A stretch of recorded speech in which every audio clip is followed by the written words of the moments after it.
On the banks of the Tennessee River, you'll discover some of the great traditions of college football, like the Volunteer Navy dating back to 1962, and the checkerboard end zone, immaculately groomed and pristinely prepared in orange and white. The Volunteer Walk, a pilgrimage going along Volunteer Boulevard to Peyton Manning Pass and meandering onto Philip Fulmer Way. Tonight, we punctuate history one more time as Brent Schaefer makes history as the first true freshman quarterback.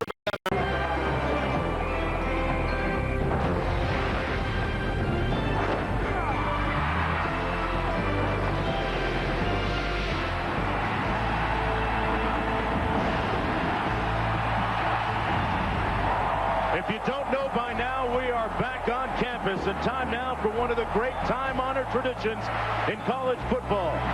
The Volunteers running through the tee.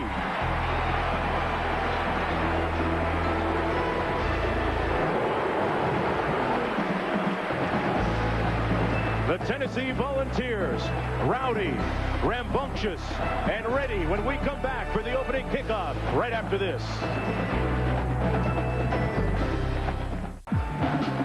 Welcome back to Neyland Stadium under the lights for the first time on a Sunday evening as we make a little bit more history. The second meeting all time between number 15, Tennessee, and UNLV. Hello, everybody. I'm Mark Jones along with Bob Davie. Thanks for coming aboard, Bob. Since we arrived in town a little over 24 hours ago, all we've heard is Schaefer, Ainge, Schaefer, a couple of true freshmen who, hey, a little more than a month ago were worrying about what they're wearing to their high school proms. Unbelievable, Mark. Whenever you open a season with a true freshman quarterback, it is truly a good news, bad news situation. First, the good news. It energizes your entire program. Everyone in this stadium is anxious to see if these freshmen are as good as they've been advertised. The bad news, nobody knows exactly what will happen tonight, not even Phil Fulmer. Practice is one thing, but with 100,000 people in here, Mark, this is completely different. Brent Schaefer and Eric Ainge are co-number one quarterbacks. This is going to be fun to watch, and it won't take long to find out because Tennessee is going to be on offense. Well, interesting that each of their teammates has said that they have to give them a lot of support. For more on the quarterbacks, let's go to Holly Rowe. Well, guys, it's been a bad news deal for UNLV as well. They have had no videotape of these two young freshman quarterbacks to help them, the defense, prepare. Now, the UNLV coaching staff said that they went to old internet websites for recruiting video. They found about 10 to 12 plays of Brent Schaefer and Eric Ainge. So instead, they went and got some old videotape of a mobile athletic Tennessee quarterback, T. Martin. To simulate Eric Ainge, they went back and looked at some Peyton Manning videotape. They said that they are not able to see the real deal, so we'll see how quickly they can adjust to seeing Brent Schaefer and Eric Ainge in person on the field. Mark, the good news, they're not playing against T. Martin or Peyton Manning. That is the best case scenario for UNLV. A couple of guys that had great success here in Knoxville. UNLV winning the opening toss, deferring to the second half. So Tennessee will receive the opening kickoff, and they will go on offense first. Corey Larkins is back deep along with Derek Tinsley for the Vols, wearing some throwback uniforms for tonight's ball game. There's a look at Larkins, number 23. And kicking off, it's Hubie Schulze Zumkle, the German for UNLV. And Mark, this is as electric as there is in college football, this atmosphere here in Neyland Stadium. Get a line drive kick, ball comes down to the 15-yard line. Good coverage by the Rebels. It's Riggs brought down at the 27-yard line, and Brent Schaefer making history, the first true freshman out of high school to make his debut in an SEC opener. He's 6'2", 195 pounds, out of Deerfield Beach, Florida. So that part of the country, as we all know by now, with a lot on their collective minds, and the young man obviously concerned about his family with Hurricane Francis recently moving through there. First down and 10 for the Vols at their own 28-yard line. Backs are set in the offset eye. Little play fake and a flag down on the far side of the field. This is what Schaefer can do. Steps out of bounds at the 36-yard line, but there's a flag back at the 26. And Mark, right away, number 7, left-handed, can run. What's his nickname? Little Vic. He kind of looks at the way he throws, the way he delivers the ball. And I promise you, Phil Fulmer had one thing on his mind. Just get the quarterback-center exchange on that first play of the game. but they definitely rolled him out and let him show everybody in this stadium his legs. Schaefer threw for over 2,500 yards and 31 touchdowns as a senior. In Deerfield Beach, Florida, we have an all-SEC crew tonight for the game. And Bob, unlike yesterday, no instant replay for you and I. A big story in college football and a big picture story. Foul is offsides, 27 of the defense. Penalty is 5 yards from the previous spot. Still first down. Penalties against Jamal Brimmer, the All-American and Thorpe candidate for UNLV. Ball's going to be spotted at the 33-yard line. It's first down and 5 to go. Cedric Houston is the deep back out of the eye.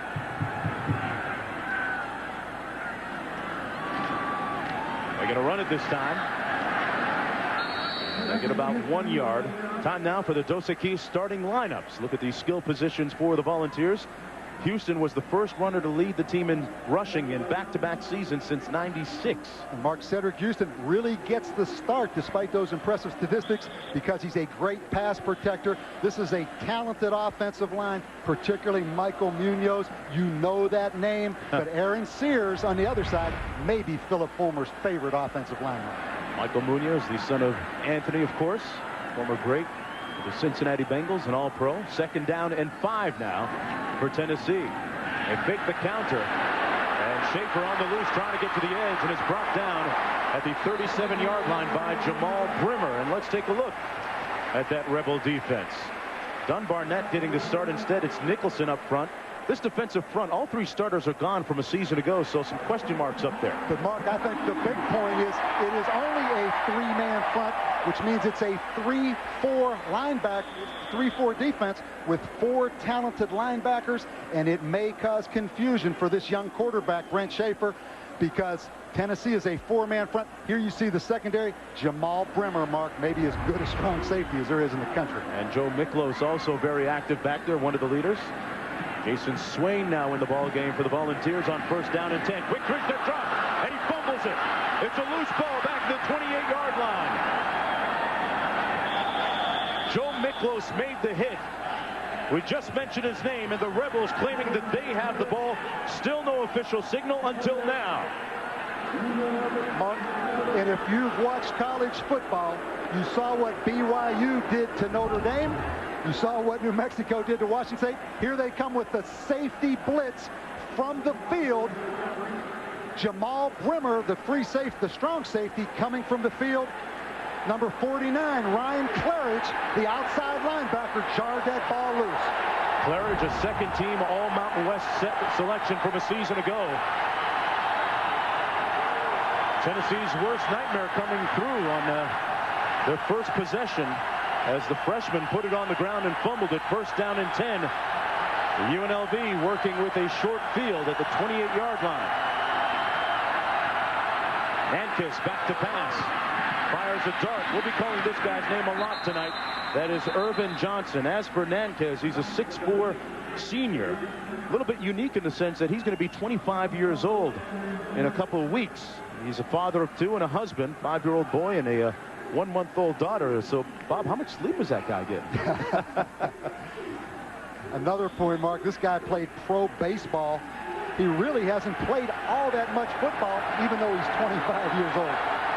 Second down and 3. That's Irvin Johnson in motion to the top of your screen. Another quick drop and a completion. That's going to be a first down for UNLV. Time now for the Dos Equis backs and receivers for UNLV. Dominic Dorsey, a little guy, but very tough. Number 10 at just 5'7", 170 pounds. And Mark, keep your eye obviously on Irvin Johnson, but Alvin Marshall, number 24, the halfback, will line up in the backfield, but they're going to displace him a lot. Here's the question mark right here. UNLV's offensive line, but John Robinson loves Marco Garrow, the left offensive tackle, says he may be the best ever to play at UNLV. They run the other way this time, though, over the right side, as Dominic Dorsey might have gotten 2 yards. Let's take a look at the Volunteer defense. The defensive line a little thin on the insides, on the edges a little bit stronger and well off. Talented, though, Mark, led by Perry's Harrelson, number 98. He's an athletic defensive end. These linebackers are talented. The two Kevins from California, Kevin Simon, Kevin Burnett, and Jason Mitchell. Only returning starter in the secondary, Jason Allen. Two new safeties in this game for UT. Look for UNLV to try to exploit that. On 2nd down and 9, Nankas back to pass over the middle. And it's knocked away at the goal line by Kevin Simon, one of those two Kevins we just mentioned. What a personable young man. We had a chance to meet him yesterday in the hotel lobby. He was really geeked up for this game. And Mark, he really, when you look at him, looks like a defensive back in his uniform. And he is going to make a great break on this ball right here. That they tried to hit the tight end, Michael Freund, up the seam. And Kevin Simon from De La Salle High School in California, Mark, they got upset this weekend. After 151 consecutive wins. 3rd down and 9. Pressure coming. Johnson makes the catch. And they're going to mark his forward progress just inside the 10-yard line. But it's short of the 1st down by about 5 yards. And Mark, let's slow down a second and take a deep breath. Let's go back to Brent Schaefer. His first start, not as a redshirt freshman quarterback, a true freshman quarterback against that 3-4 defense of UNLV. Safety blitz. Ball flies up in the air, gives UNLV a chance to go on top right here early in this football game. Bob, this is one of the question marks for UNLV. Aguayo just got it inside the upright. He is yet to kick. That was one of the big question marks, and looks heavenward and says thank you. He knocks it through from 26 yards out. So John Robinson's team able to capitalize on the early Volunteer turnover. We'll be back under the bright lights at Neyland Stadium right after this.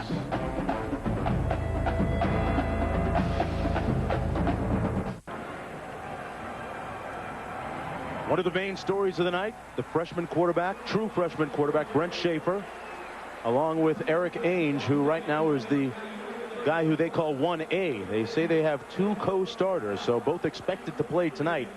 Question becomes, Bob, how soon does Eric Ainge come in? Yeah, Mark, and that's the tough coaching situation that Philip Fulmer is in. They're kind of different guys, opposites. One's from the East Coast, one's from the West Coast. One's more of a passer, one's more of a runner. Philip Fulmer will have a lot of decisions to make as this game progresses.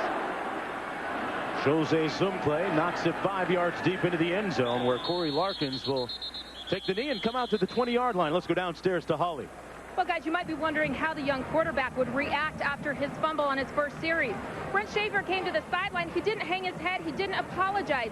He went to Cedric Houston and talked about some protection problems. He got the coaches over. Looked like there was some miscommunication on his protection.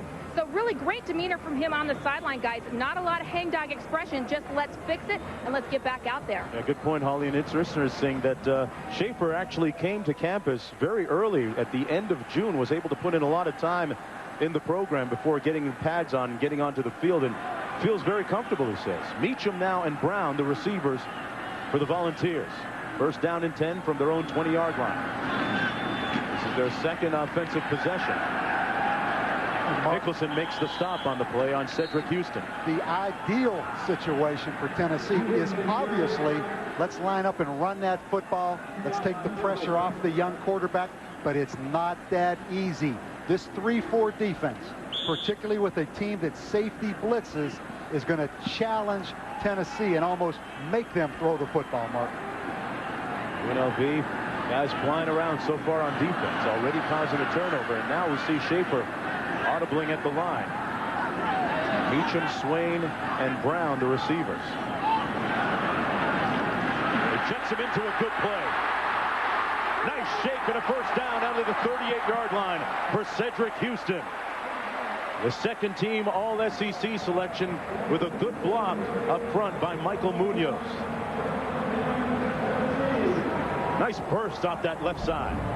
And you see right away Brent Schaefer up at the line, checking at the line of scrimmage, Mark. A lot of composure for a young guy. And you're going to see an excellent block by Michael Munoz. The defensive end, Leon Moore, goes inside, but I'm surprised but yet impressed that Tennessee's able to do this right here. And you see him looking over at the sidelines, getting the check from the coaches. Randy Sanders, one of those coaches, the offensive coordinator. They hand it off again to the deep back. Nice run over the left side again. Cedric Houston Interesting that late last season he was slowed by injury, but he led the team in rushing in 03 and in 02. And I'm going to tell you, Mark, excuse me, I know what's motivating Cedric Houston right now. It's been talked about. It's been written about. The only reason he's starting is because of pass protection and familiarity with the scheme. They really want to get Gerald Riggs in here to run the football. He's taking that as a personal challenge. I mean, he ripped that one up in there. Here he is again. This time running between the tackles. And Bob, you bring up a good point after he gains about 2 yards. Claridge making the stop. With two true freshman quarterbacks, you want to keep them off their backsides and upright. Pass protection becomes paramount. No question. If you've noticed early in this game, Tennessee in a lot of two-back sets with two backs in the backfield for protection purposes, also playing with a tight end at times. So they're trying to keep that young freshman quarterback from having too much off the corner. Once again, you see here a tight end, two backs in the game, Mark. And there's Gerald Riggs watching patiently from the sidelines, waiting to spell Houston. 3rd down and 2. They get the first down. Houston still on his feet. Houston plowing forward down to the 42-yard line and into Rebel territory. A missed tackle by Joe Miklos that time, the free safety. Mark, I'll tell you what, Cedric Houston has taken this thing personal about, well, I'm a great pass protector. That's a great move right there. He flat ran over Ernest Gordon, number 14 from UNLV. Cedric Houston, Gerald Riggs Jr., Corey Larkins, a deep set of backs for Tennessee. And he has 36 yards, Houston does, on this drive. The pass complete. Down to the 33-yard line. That's Derek Tinsley, the 6-foot senior. So the true freshman quarterback with a little bit of poise that time in the pocket. And got it there. And Mark, they talk about when Brent Schaefer came on campus. He came the day after he graduated from high school. It was like a caravan coming up on Interstate 95 out of Florida. Grandparents, parents. They said the first day he went out there in 7-on-7 with his teammates, they said, wow, this guy can throw it. They knew he could run it, but the first time he let it fly in the summer, they said, we got us a quarterback. Marching them down the field here, down to the UNLV 33. Another nice run. A first down at the 22-yard line. Stopped by John Andrews. That time it was Gerald Riggs getting his opportunity. And he's ready to light up Neelan Knight.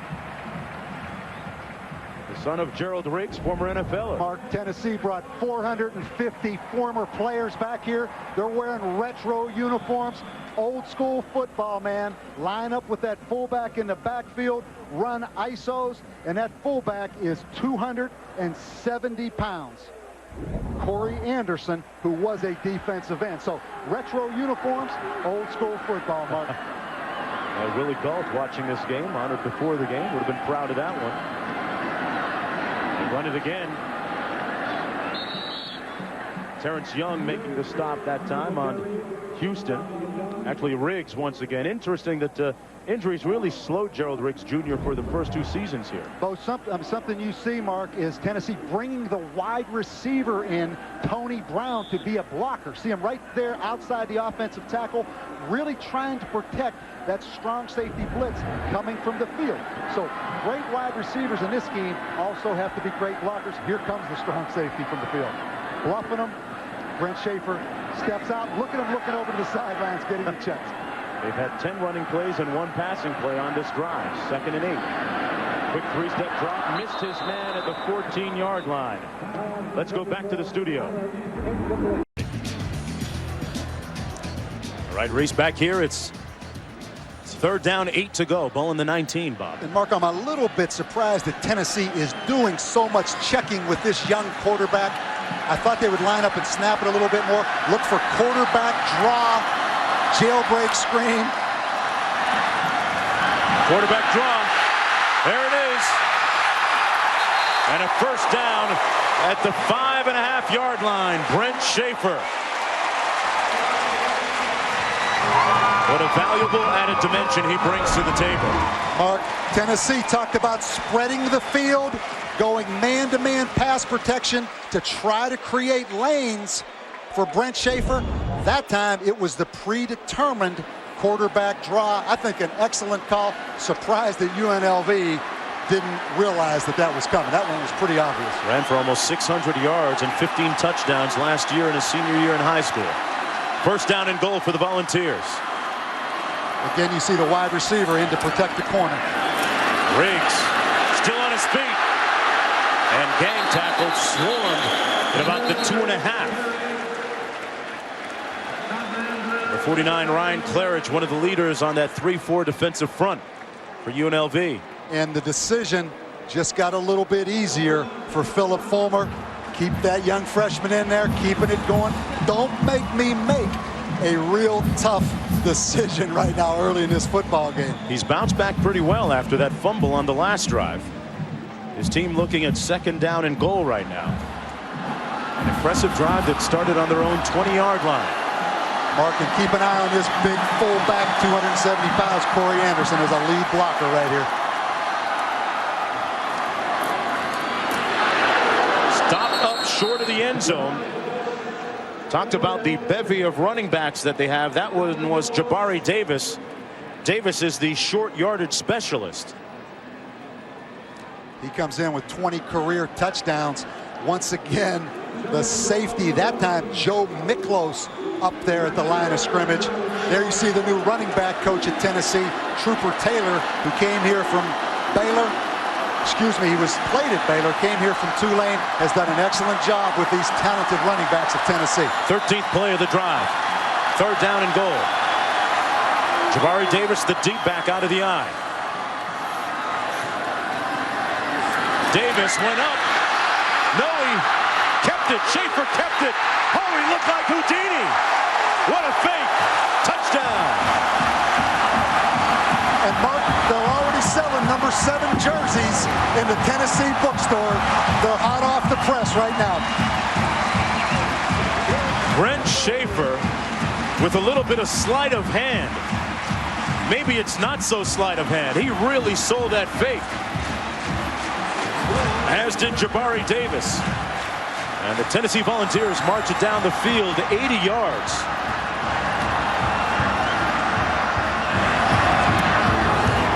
Extra point is good by James Wilhoit. He wears the same number. He's got the same kind of roll and the same kind of stroll. Yeah, they call him Little Vic. He shook up UNLV on that one, and they had the lead 7-3 when we come back.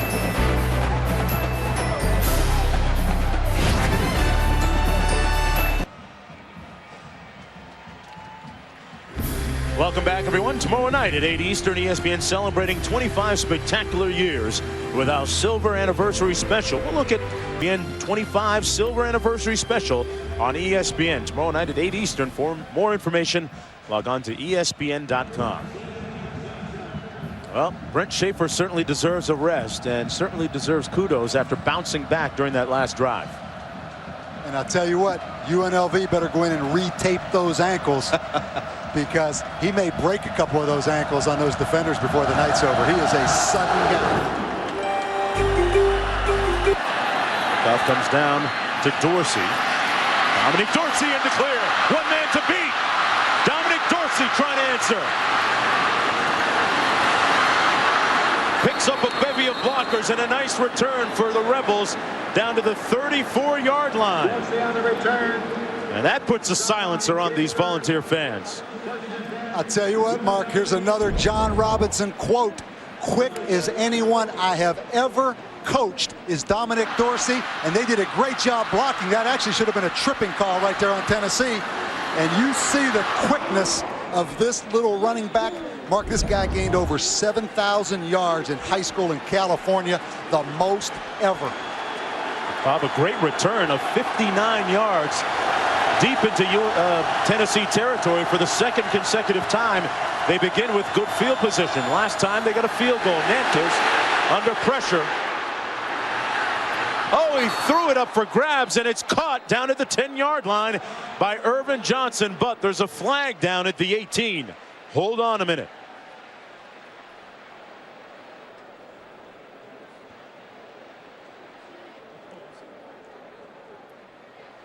Mark, I would think that would be holding on Tennessee. You did that without instant replay. View of some 106,000 plus. The first time ever under the night lights on a Sunday evening. I'm Mark Jones along with Bob Davie and Holly Rowe. Number 15 Tennessee leading 7-3 over UNLV in a game so far that has seen a talented true freshman quarterback come back after an early stumble, but now UNLV threatening on the 10-yard line. They're going to say the 9 and 1st and goal.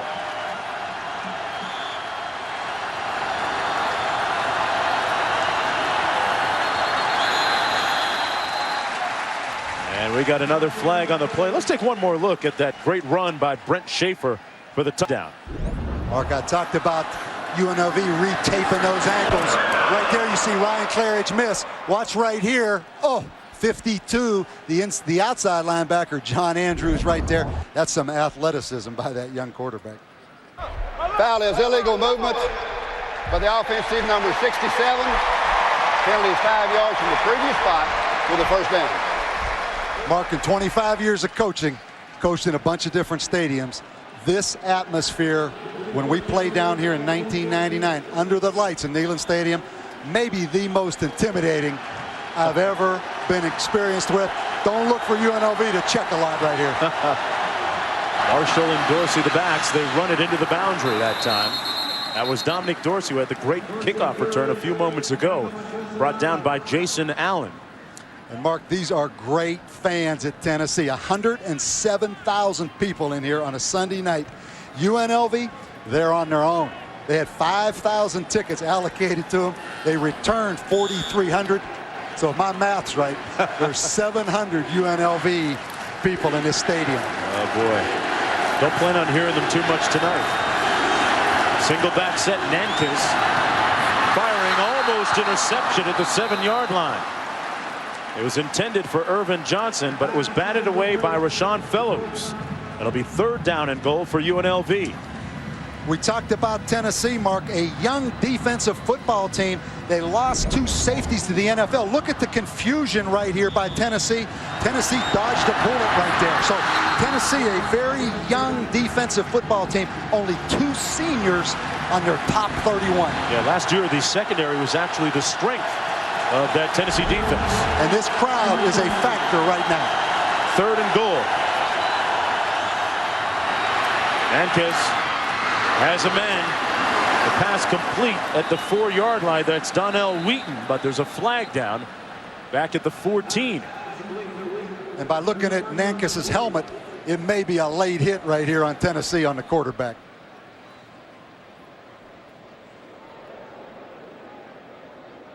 We have an SEC officiating crew tonight. No, Mark, it looks like it's going to be holding, yeah.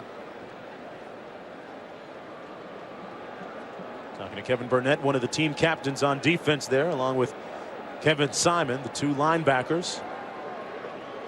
Tennessee last year finishing up 10-3. How many places do you hear people say we need a bounce back year after a 10-3 season? Mark, everybody remembers the last one.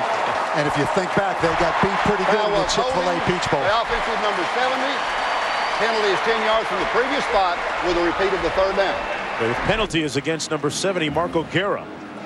6'5", 350-pound sophomore. There's John Robinson in his 6th season, former head coach at USC, the Los Angeles Rams, and has his son David as an assistant coach with him at UNLV. They finished 6-6 last year after a great 4-1 start and stumbled a little bit.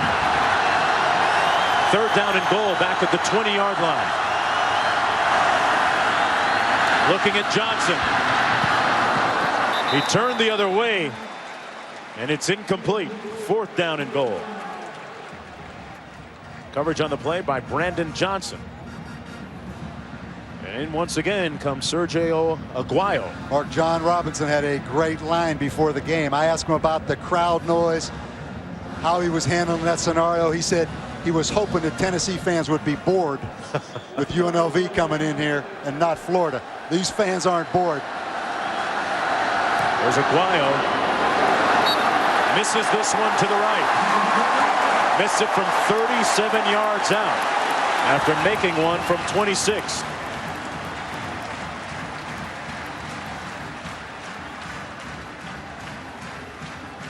7-3, and on our next series, we are told that Eric Ainge will be coming in to lead that Tennessee offense. Stick around, we'll be back. We're on. Back, everyone, under the lights at Neyland Stadium. The score is 7-3 for the home team with 3:08 to go now in the first quarter of play. And in at quarterback for Tennessee to direct the offense is Eric Ainge. He's a 6'6", 200-pound freshman from Hillsboro, Oregon. The nephew of Danny Ainge, former BYU star and Boston Celtics star. Hands it off on his first play, and a nice play to Corey Larkins, who plows his way forward, stopped up by Nicholson. Ainge is a senior. Threw for over 3,000 yards and 24 touchdowns. And Bob, contrasting style from the guy we just saw in Schaefer. No question, Mark. Obviously, you see right there, 6'6", 200 pounds. He's from the West Coast, from Oregon. But really, as a coach right now, you're handling the psyche of these young guys as much as the mechanics. And what Ainge has to be careful. It's human nature that he's in competition with Schaefer for the starting job. Don't try to do too much. Play and do what is best for the team. Don't be selfish, even though that's hard not to be. He's shown a lot of moxie in the pocket, albeit in training camp. Houston breaks a couple of tackles. Houston in space. They can't get a grip on Cedric Houston. As a result, a first down out near midfield. A gain of 23 yards on the play. And boy, Cedric Houston getting his swerve on tonight. Leading rusher the last 2 years, Mark. And what I am impressed about how hard these Tennessee running backs run. You see again right there, another missed tackle by UNLV, Rashard Dodd Masters. This is a physical group of running backs. And Houston and Riggs tonight do a nice job. And Jabari Davis, when he came in short yardage. Larkins now the deep back out of the eye. Play clock running down. It's at 3. Little miscommunication. Reese, what's going on with the Huskies? Not much, but a lot going on with. All right, racing back here, 2nd and 10. Looks like the receiver and Ainge were not on the same page that time. Mark, ironically, Randy Sanders, the offensive coordinator, told me yesterday that Eric Ainge very rarely ever throws a bad pass. But there's 107,000 people in this place tonight. That's a lot different to that. Receiver screen complete that time to C.J. Phaeton. Talked about Randy Sanders, the offensive coordinator. Bob, he was telling us earlier in our meetings that one of the most difficult things to teach a young quarterback is what they like to use at Tennessee, the 3 wide receiver, 2 running back set, and some of the nuances of that offense. Exactly, Mark, because as a defense, you're able to disguise things a lot against the 3 wide receiver, 2 back set. That's why you see them when they're in that 3 wide receiver set. The young quarterbacks will look over at the sidelines to get the check. But look for UNLV to cat and mouse them and really start to disguise things. 3rd down and 1. Eric Ainge at quarterback for the first time. Looking up top, has a man open. Phaeton. Touchdown, Tennessee. Well, start getting the number 10 jerseys ready at the bookstore now too, Mark. Right beside the number 7s. As Phaeton took it in for 6. A 42-yard touchdown reception off the great pass from Eric Ainge.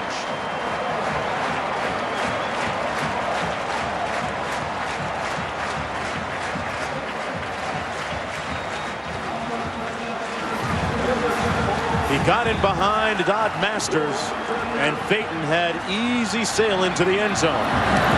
Will Hoyt knocks through the extra point, and Tennessee has John Robinson's team down 14-3. And Philip Fulmer, boy, what a great set of quarterbacks he has so far. Again, Eric Ainge gets that check from the sidelines. That's kind of as easy as it was out in Oregon, Mark. There wasn't a whole lot of coverage. That looked like a high school coverage, but you're going to see Phaeton right here.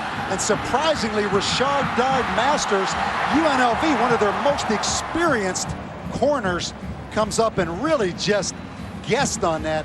And that's an easy one right there for Eric Ainge.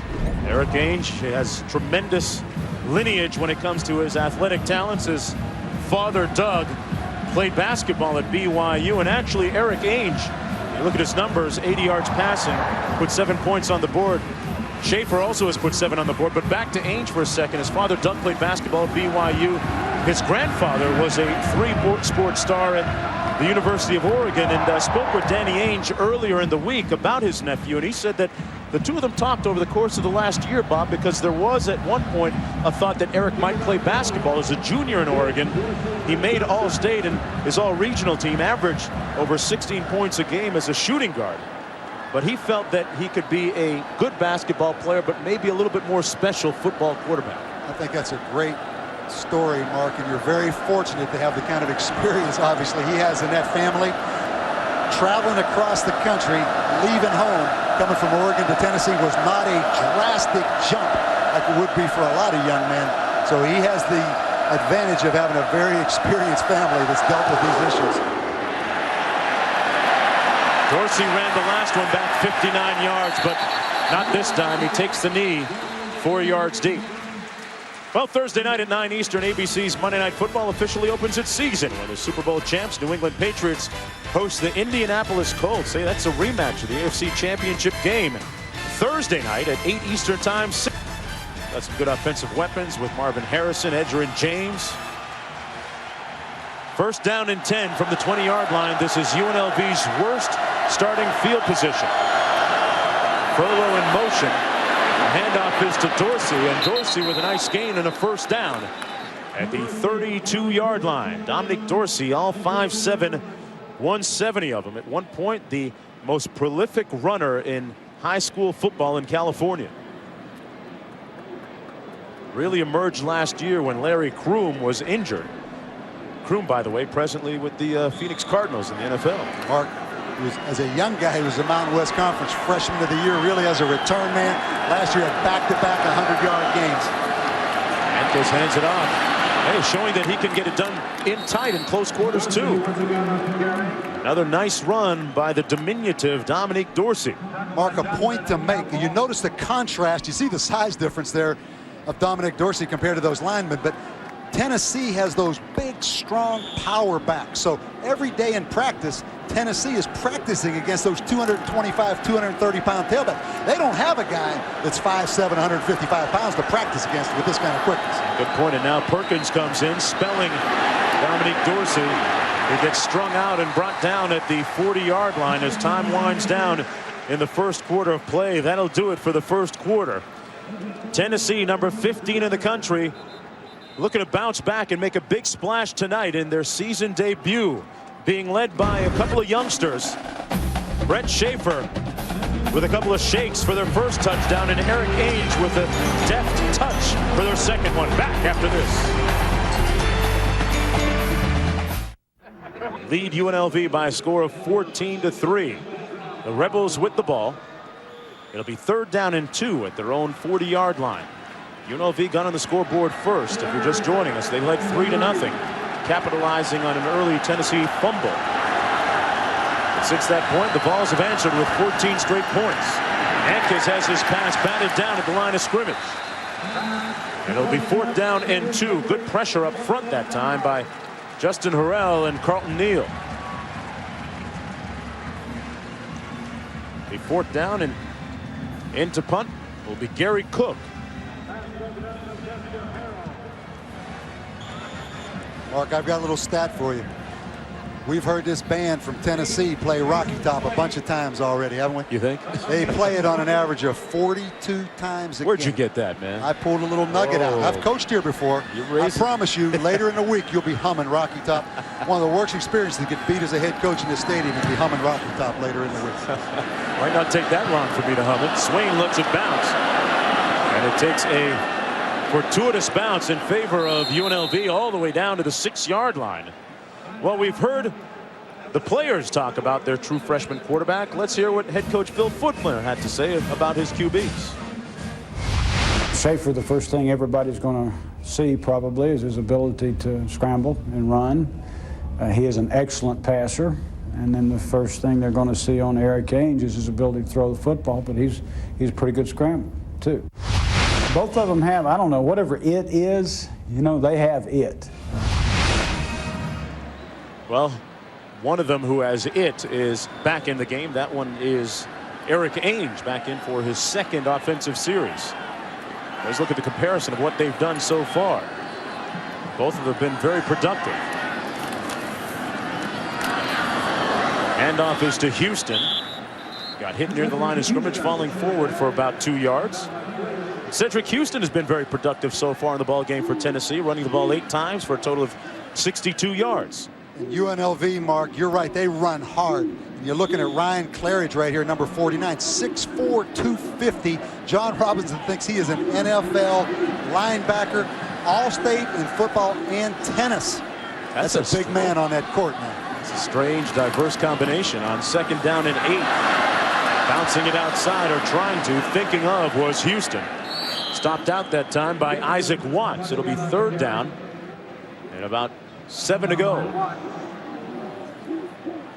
And we said, as we look at Cedric Houston's numbers right here, Mark, the best case scenario for Tennessee, run the football, take the pressure off the quarterbacks, and that's exactly what they have done in this football game. Seen Houston, Riggs, Larkins, Jabari Davis, the running back coach. We saw him earlier. Trooper Taylor's done a nice job fostering a very family-friendly atmosphere. And you see Tennessee again in the 3 wide set. This causes fans a bunch of angst, Mark, because they see that 25-second clock running down. And it's worth the while, though. It was worth the wait. Cedric Houston has the 1st down at the 37-yard line. Cedric Houston running with determination. A 28-yard gain, and they move the chains again. Nice surge off that right side, running over Douglas and Sears. Mark, again, Tennessee in the 3 wide receiver set. Simply what they're doing is seeing if the linebacker displaces or the linebackers in the box. They determine whether it's run or pass. Yeah, you can really see the cat and mouse game going on between the offensive coordinator, defensive coordinator, and the quarterback, Eric Ainge. Got rid of it quickly, perhaps looking for the out and up. Let's go back to that previous big run, the nice gain by Cedric Houston. See how they got into that play, Bob. Mark, it's pretty simple. It's how many people are in the box, determined by how many safeties are deep and how far those linebackers are extended. Here on 3rd down, UNLV had 2 deep safeties. Tennessee outnumbers them in the running game. On this last play that we saw, UNLV had 1 safety in the middle, man-to-man coverage on the outside. They checked. But look for UNLV's coaches to figure out what's happening here and start to really disguise things. It's Houston again, out to the 40-yard line. Not quite the dog days of the college football season, but Holly has more anyway. Hey guys, we have the 2 young quarterbacks for Tennessee, but we've got a new young pup here. Smokey, number 9, is making his debut tonight. He is the first time coming out here in this big stadium. Now, his handlers are from the fraternity Alpha Gamma Rho. They said they have taken him to many different functions, alumni gatherings, Letterman Club gatherings, to get him used to the noise, people petting him and everything. He is a blue tick coonhound, and when he's not with his private owners, he is here at the fraternity house. How'd you like that for a new young pup, guys? Mark? And Mark, you know what I heard? Smokey ate bit someone. No. Yeah. No. And the worst part, the guy was wearing orange. The guy was wearing orange. If it would have been another color. Wasn't an Alabama fan? I don't know. Smokey, what's up with that? Back with more after this. Back in the 2nd quarter, 12-13 to go in the 1st half. And Corey Larkin, the deep back. Tennessee with the ball, 3rd down and 7. Eric Ainge, the true freshman, in at quarterback. And the chess game continues, Mark. This has been the constant pattern for both quarterbacks for Tennessee since the game began. And you notice how educated these fans are. It's as quiet as it can be with Tennessee's back there checking. Ainge going up top. Incomplete at the 20-yard line. He tried to find Jason Swain. Swain, one of those speed burners for Tennessee. Played in all 13 games a season ago, all freshmen in the SEC a year ago. We're going to get it isolated down here at the bottom. Jason Swain, the ball goes up on top on Rashard Dodd Masters. I thought it was an excellent no call there, Mark. Do you agree? Yeah. Yep. Good defense by the corner. And as a result, Dustin Colquitt coming in to punt. And this guy punts it out of the stadium now. Following in a long line of punters with that surname, Colquitt. son of Craig Colquitt, cousin of Jimmy. His brother Britton also on the squad, and gets off a moonshot down to the 9-yard line. Great coverage, too, by the special teams. A 50-yard punt and 4 yards on the return by Donnell Wheaton. Wow. We'll be back with more right after this.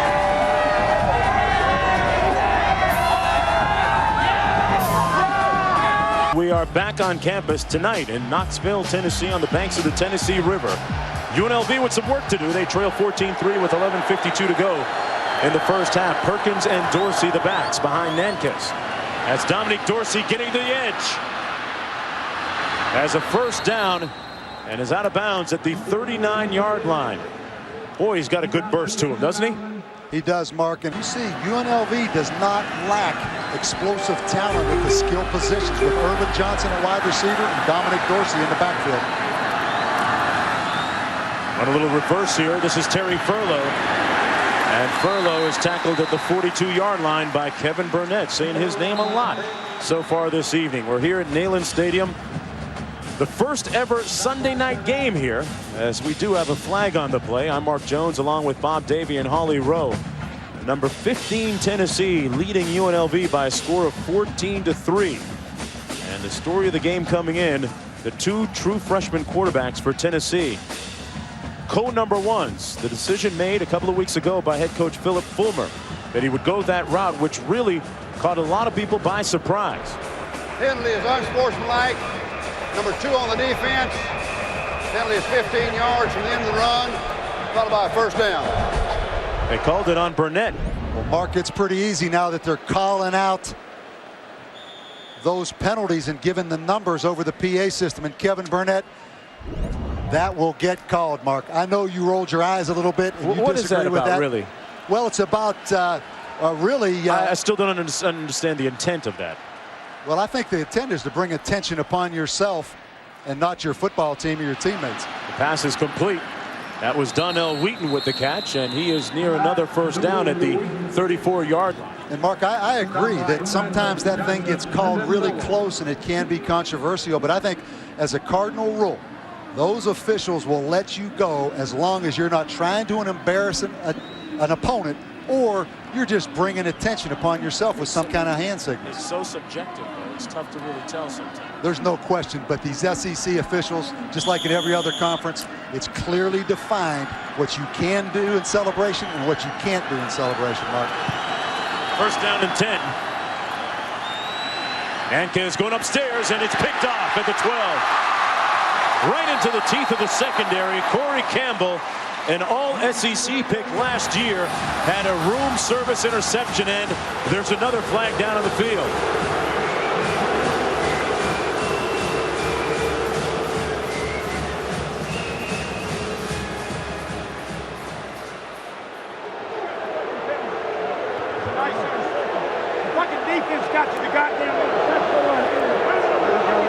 And we might have another personal foul / celebration type penalty.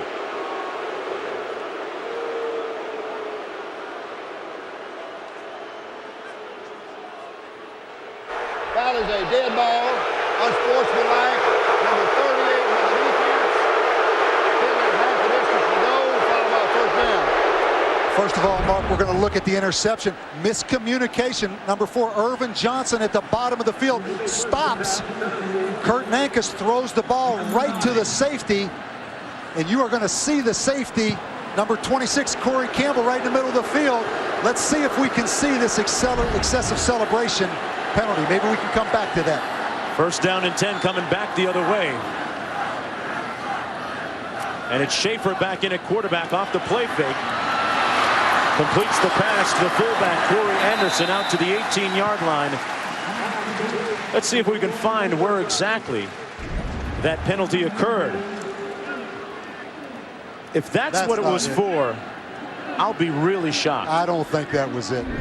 You know, Bob, at some point, there's a whole generation of people out there. Oh, now wait a second. There's a whole generation of people. They're going to say that some people do need fiber in their diets because you cannot legislate emotion out of a game like football, especially football. No, Mark, your point is well taken. Second down and 2. Schaefer back in at quarterback. And he runs it. That's Corey Larkins. I understand the intent of it. I think it's a great idea that it not be an individual type of thing where people bring attention to themselves, but some things are so spontaneous, Bob. You know, you're a coach. Things are emotional. You may throw yourself up in the air, roll on the ground just out of sheer joy. I don't think in the spirit of things you should be penalized for something like that. And I agree. If it's spontaneous and you jump up off that field and you celebrate with your teammates, I agree 100%. But when you start giving hand signals and doing certain gestures, that has to be predetermined in my mind. You don't see very seldom guys playing out in the backyard jump up off the ground and give hand signals and do different things. It may be construed as an embarrassing opponent. So you and I, are we on the same page? You got it. We're together. We're okay on this. Now, Philip Fulmer is not on the same page with that right now. I promise you. Yeah, bottom line is his rules are the only rules that count when it comes to Tennessee. All that matters is the referee and the officials rule that all that matters, and that yellow hanky says it all. First down and 10. The ball at the 18.5-yard line. Corey Larkins is the lone back out of the offset eye.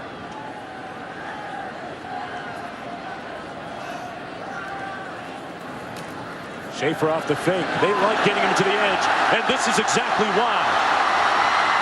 Brent Schaefer down to the 38-yard line. Another Tennessee first down. How do you defend that? Well, first of all, Mark, if you're UNLV's coaches, you say we had it defended, but Jamal Brimmer, the strong safety you're going to see right here, rushes inside and loses contain. You cannot lose contain against a Brent Schaefer style of athlete. So they had the great defense on. The strong safety blitz from the field, just poor execution by UNLV. But you're right. I mean, this guy's got a little magic. And getting back to what Phil Fulmer said, he has that it factor. Sure does. Corey Larkins, the lone back after that gain of 19 by Schaefer.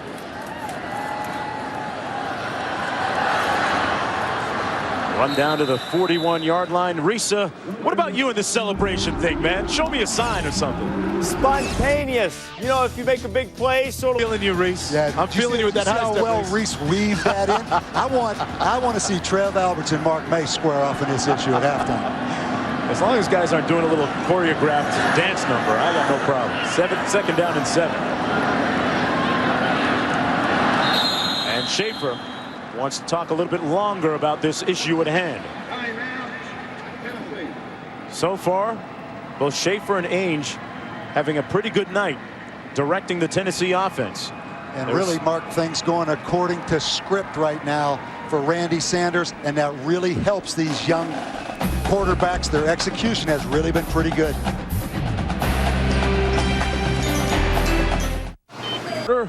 With 8:06 to go, Tennessee with the ball.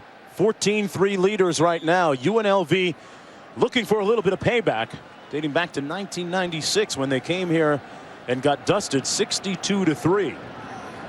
It's the second meeting all time between these two crews, and a blitz coming by the Rebel defense. Schaefer picked it up, and did he ever? A first down pass to Chris Hannon, complete at the 46-yard line. This is a young man, Schaefer, with a lot on his mind right now, playing no doubt with a heavy heart. We've all heard about the ravaging effects of Hurricane Francis right now. He's from Deerfield Beach, and right now the irony, Bob, is that his stepfather and grandmother are at home in Deerfield Beach. He spoke with them earlier. They are not able to watch the game because they have no power. Mark, amazing, isn't it? When you put this into proper perspective, a true freshman quarterback, 107,000 people in this stadium, his family's back there dealing with Hurricane Francis. Really is remarkable what these young guys can do. First down and 10. Schaefer. Pass was batted down nicely by Jamal Brimmer, the All-American candidate. Schaefer and Ainge today have both made their marks offensively. Schaefer has run for a touchdown. Ainge has passed for one. Watch this move. Tough to think of the last time they had a quarterback that could run those type of plays in the offense, and Ainge, meanwhile, dropped it in there when he checked to that play. Eric Ainge with great bloodlines. Second down and 10. And Mark, it's obvious that the only set that Tennessee is really checking at the line of scrimmage out of is this 3 wide receiver, 2 back set. All other formations, they're lining up and snapping the football. Well, great running by the Tennessee backs. Corey Larkins broke 3 tackles. A pickup of 15 yards and a first down for the Volunteers. And Mark, let me go back to the point I made about who you practice against in preseason practice is so important, because there is no exhibition games like in the NFL. UNLV's defense practices against an undersized running back in Dominic Dorsey. Now all of a sudden you've got these big, strong power backs, and it's hard to tackle. Tackling's the key thing in this football game right now, or lack of tackling by UNLV. Yeah, you're right. First down and 10.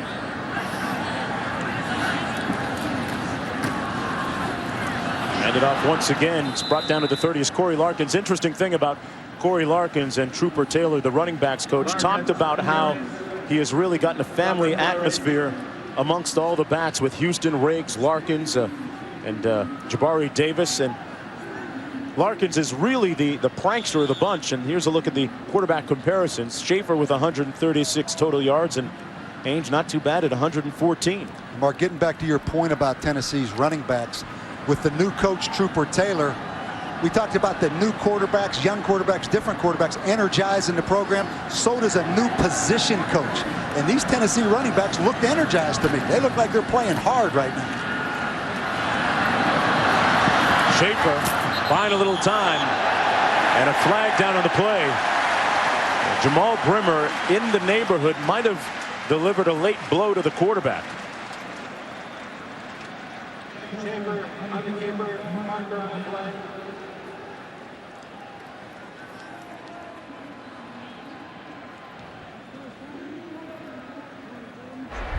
Foul is a dead ball.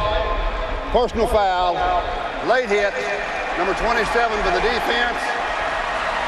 Penalty is 15 yards from the end of the run, followed by an automatic first down. And Mark, Jamal Brimmer, Defensive Player of the Year, 2 straight years in the Mountain West Conference. Let's call it what it is. He's making some young guy mistakes tonight, in my opinion. Losing contain, missing some tackles, and then even though that wasn't a flagrant late foul, in this situation, in this scenario, I think that was a dumb mistake. No doubt. And with 6:03 to go, UNLV calling a timeout. And don't forget that tomorrow night at 8 Eastern, ESPN celebrating 25 spectacular years of our Dennis Conner skipping that boat. Bet you didn't know I was a yachting guy. Well, and you bring up a good point. 87, I was coaching. I didn't realize there were other things that went on outside that office and the film room and the practice field. So College just Station kind of at the getting up time? to speed. Yeah. 87, yeah, that would have been our 3rd year in College Station. So I'm kind of getting back to the real world. And one thing, you know, people always ask me what's different about coaching and doing football analyst stuff. We were going to the stadium yesterday. You have to remember this drive to the stadium. Yeah. We might have been a little bit late, and all of a sudden, Holly Rowe, we had to stop and get hairspray. That's different. That's a lot different than stopping that bus. Yeah. Never would have done that as a head coach, right? Well, I haven't seen the bus stop on the way to the game to stop and get hairspray, but I know Holly can defend hair like that right there on the screen, right? That's what it looked like before the spray, right, Holly? Bob, I have to say, though, you didn't complain. You were right there with me. I called an audible. You went with me. You made the check in the car, and we made it work. Well, Holly, I was outnumbered because Mark had to have his Red Bull. So it was 2 against 1. I mean, it was a losing situation for me. It's all about the sudden change offense. First down and 10 right now for Tennessee. 6:03 to go in the first half. Schaefer into the end zone. Flag down. This is going to be interference against Rashad Dodd-Masters on Robert Meacham.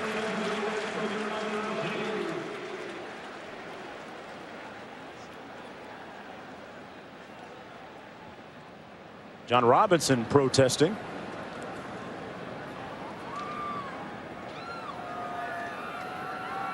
It appeared as if there was a lot of contact between Dodd-Masters. Seemed like he had both hands on the receiver Meacham while the ball was in the air. Pass interference by the defense. Number 3 in the end zone. Ball will be placed at the 2-yard line. Automatic first down. Well, Doyle Jackson, our referee, the white cap, a real busy guy today. They'll be first down and goal. And Mark, just to show you what's going on, the chess match right here, you see one safety in the middle of that field, deep. Right. Tennessee checks to the pass. Now we're going to see the pass interference. No question right there. Dodd Masters penalty. And some of these defensive players that UNLV was really counting on, the experienced defensive players in this game right now, Mark, are struggling. This is the 10th play of the drive for Tennessee. Riggs. Touchdown, Volunteers.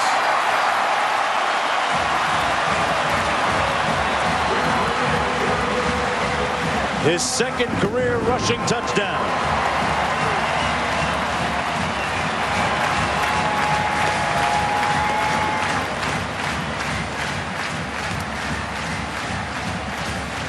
Mark, this is a strong, physical football team, and I am really impressed with these running backs. Gerald Riggs Jr., one of them. One of 4 talented backs for Tennessee. They get the snap down, and Will Hoyt knocks it through. Gerald Riggs Jr., the son of Gerald Riggs Sr., former great running back and All-Pro in the NFL with the Redskins and the Falcons. Papa would have been proud of that one. More when we come back.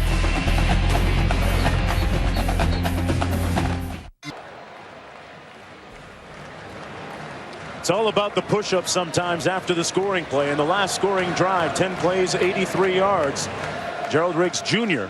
with a 2-yard touchdown run to cap things off. And Brent Schaefer led that touchdown drive. So he's led 2 scoring drives. Eric Ainge has led the other one.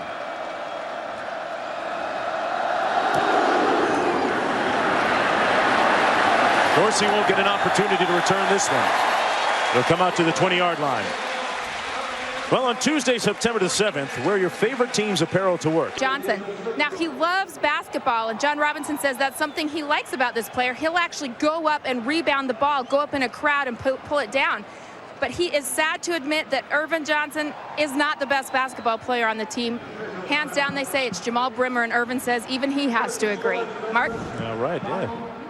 As a hoop guy myself, I got much love for Brimmer, although in this game has not provided the type of leadership maybe that John Robinson would want. And Mark, if we talk about this football game, UNLV has had, in my opinion, some uncharacteristic mistakes out of veteran football players, particularly on defense, and also Kurt Nankus, the quarterback, and the miscommunication on the interception with Irvin Johnson. So they really are having some self-induced mistakes right now as this football game. And one of their offensive linemen's down on the field as we have a timeout.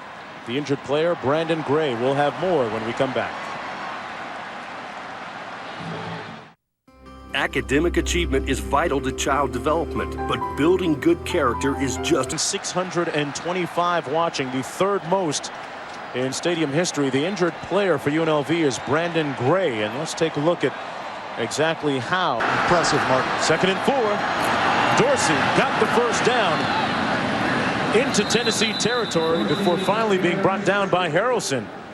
Dominic Dorsey shows that he can break some tackles. And Mark, it is apparent that UNLV, if they play well, has some capable talent to stay and compete in this football game. Their problem, they've been very inconsistent on both sides of the ball as far as execution. Dorsey will get a rest. And for him is Eric Jackson in the backfield on 1st down and 10. Hankins open, complete, and still up is number 17, Terry Furlow, deep in Tennessee territory at the 15-yard line. So there are going to be so many highs and lows throughout this young man's career. And it really is complicated, let's be honest, with Eric Ainge being a true freshman as well. Both those guys on the same clock. So there's a bunch of things going to happen over the next 4 or 5 years. They run the reverse to Donnell Wheaton, and he's brought down behind the line of scrimmage back at the 16-yard line. Mitchell making the stop for Tennessee. Mark, getting back to my point about those 2 quarterbacks from UT. What do you think the odds are? And I know this is their first game in this stadium as true freshmen, but that they both finish 4 years here at Tennessee. That's a tough situation. We have two young, talented guys. I would say 60-40 against, but stranger things have happened. 2nd and 11. Those things have a way of working themselves out. Ankes. Johnson made an adjustment on the ball, but couldn't come up with the grab. He was working against Jason Allen. Here at Neyland Stadium, Tennessee, number 15 in the country, leading UNLV 21-3 with 2:46 to go for the first time on a Sunday night under the lights at Neyland Stadium. I'm Mark Jones along with Bob Davey and Holly Rowe. One of the big stories of tonight's game, number 7, Brent Schaefer, has led his offensive unit to 2 touchdowns. Eric Ainge, starter number 1A, has led his offense to a touchdown as well. This is Dorsey trying to get to the corner. Nice move by Dominic Dorsey. Might have been a fumble. Kevin Burnett pouncing on the loose ball, and it's Tennessee ball.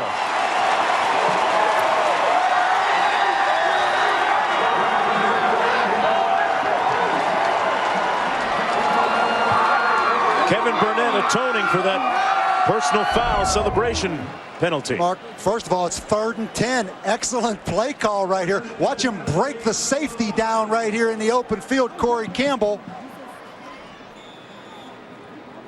And once again, your veteran football players, as we look at Brent Schaefer reacting, not playing as well as they're capable for UNLV. Brandon Johnson made the hit, and as I mentioned, Burnett atoning for that penalty earlier. 1st down and 10. Ainge directing the offense now. Out to the 5. Reeks, what's coming up at halftime?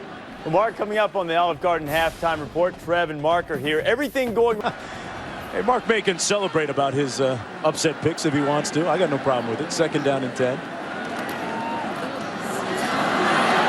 That's running out of the eye, and stopped up is Gerald Riggs Jr. by number 27, Jamal Brimmer.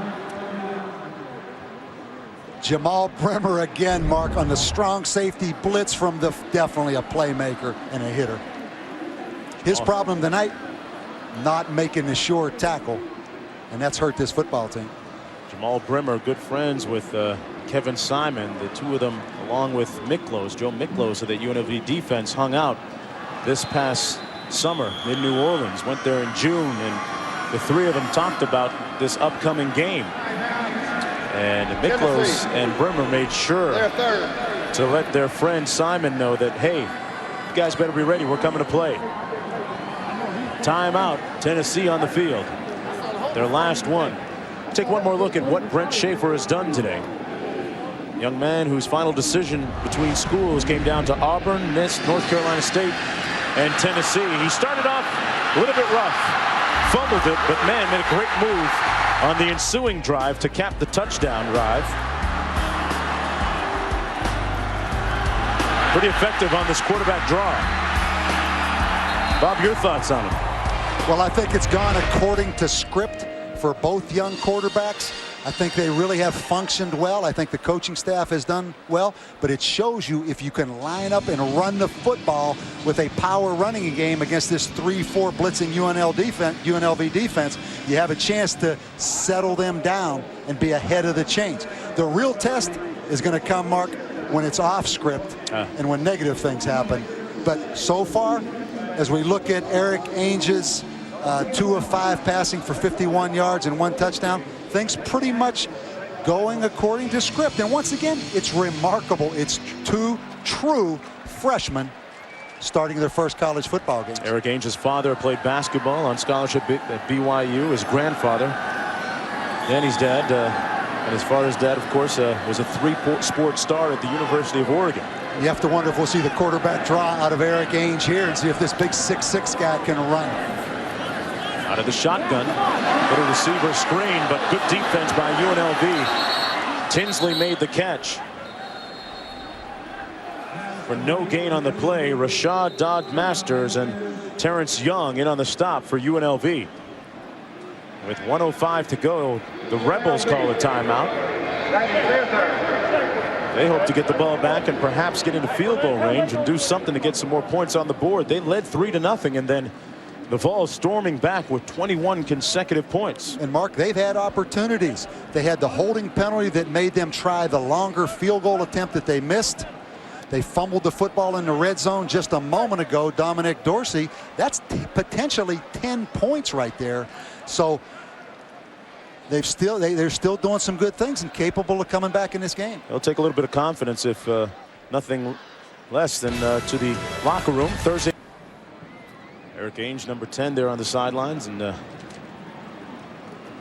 just running that last set of downs. And we get a chance to see this punter again, Colquitt, left-footed, and he knocks it above the lights in the stadium, Mark. He is impressive. Averaged over 45 yards per punt last season. A Ray Guy Award finalist. There's only his second punt tonight. His first one went 50 yards. But his heel is almost on the back line of the end zone.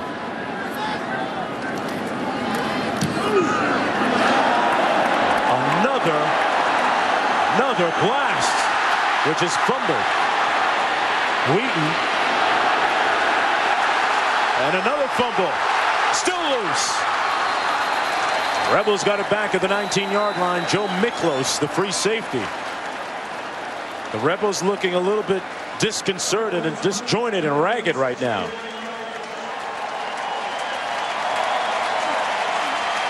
A 65-yard punt by Dustin Colquitt. One thing Philip Fulmer doesn't have to worry about is his kicking game. Wow. With Colquitt and Wilhoit. Position, Mark. Field. Unbelievable. Hey, anything in the air that long on that punt should have a movie on it, maybe two. That was an illegal block in the back during the return by the receiving team. Penalties half the distance to go, followed by a first down. Colquitt, a consensus All-American a season ago. Take one more look. And first we're going to see the block in the back right there. Excellent call. Then we're going to see the football come out right here. UNLV very fortunate right here. Number 45, Joe Miklos, the safety, comes up with the recovery, Mark. But talk about field position. A moment ago, you were talking about Colquitt's left foot on that far end line of this stadium. Look where this football is now. On the 9-yard line.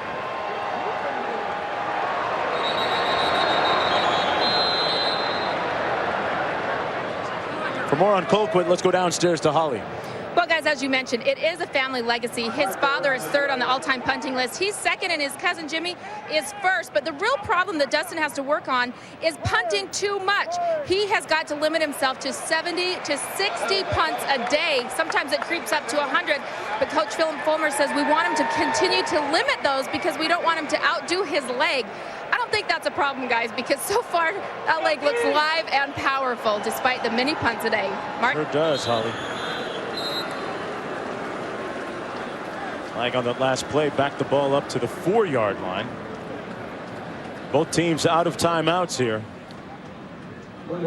Mark, obviously for UNLV to come in here and have a chance to win this football game, and John Robinson said it, they were capable of playing with and maybe beating Tennessee if they played their best. But obviously, no one would say that UNLV has played their best performance here in this first half. And Enkes takes a knee, and that'll be the last play of the first half. A first half in which UNLV came out, was very opportunistic, scored first, led 3-0, and then Tennessee came back with 21 straight. And Holly Rowe is standing by with Philip Fulmer. Coach, what did you learn about Brent Schaefer tonight? Well, about what we saw in practice, he's a pretty special player, and really happy about Eric as well. So they're young, they're going to make some mistakes. UNLV's given us a lot of things, you know, trying to confuse them, and they've handled it reasonably well so far. How will you continue to rotate the two in the second half? About the same. Both of them give us something different, and it's pretty exciting to watch them. You know, we're running the ball and helping them a lot. That's the main thing. All right, thanks very much, Coach. Mark, back to you. All right, Holly, that's the end of the first half. The score 21-3, and right now it's time for the Olive Garden halftime report with Reese Davis and the gang in the studio. Reese, you can celebrate anytime you want with me. We'll try not to get the penalty for it. Glad to have you along on the Olive Garden halftime report. Trev Alberts and Mark May here with me. You heard Philip Fulmer say this has pretty much been a perfect first half. The quarterbacks give Tennessee something very different. Each of them executed their strengths very well.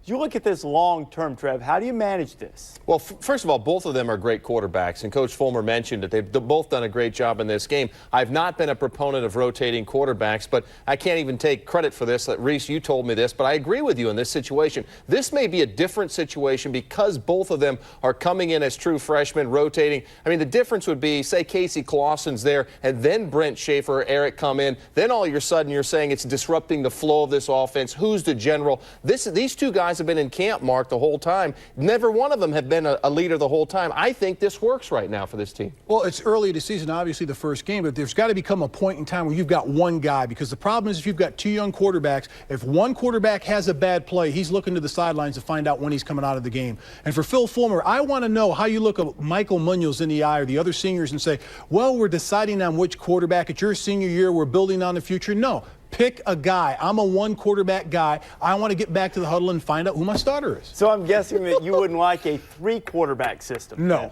Well, Tennessee has a solid verbal commitment from a young man named Jonathan Crompton from North Carolina, who's in the top 2 or 3 pro-style quarterbacks in the country for next year. It's an embarrassment of riches. You got to pick one. You might need to run. You play a quarter at a time if they're all that good. We continue on the Olive Garden halftime report. I think everybody produced and out there looked pretty good. Same deal for Louisville against Kentucky and the Governors. With Epoxy Shield base. Neyland Stadium, getting ready for the start of the third quarter. Tennessee, number 15 in the country, leading 21-3. Tonight, there was so much anticipation about the two true freshman quarterbacks for the Volunteers. Brent Schaefer out of Deerfield Beach, Florida, showed you that not only can he run and scramble, he's got a pretty decent arm, completing that pass and then this run. He gives them that extra dimension on the edge. Puts on the brakes and scored the touchdown. That was Tennessee's first of the season. As for Eric Ainge, the other starter, the other true freshman, lofting a nice pass here on Tennessee's second touchdown. That put them up 14-3. Well, the two true freshmen have shown a lot of poise and moxie in the pocket, often conferring over to the sidelines, getting the calls and checking into and out of good and bad plays respectively. And here's what they've done. Schaefer has had a few more plays offensively than Ainge, but both have been very productive so far in the first half. We get set here for the second half. Tennessee will kick off. And UNLV will return. Eric Ainge, as we mentioned earlier, the nephew of the general manager of the Boston Celtics, Danny Ainge. Eric's father, Don, also a very good athlete, played basketball at BYU.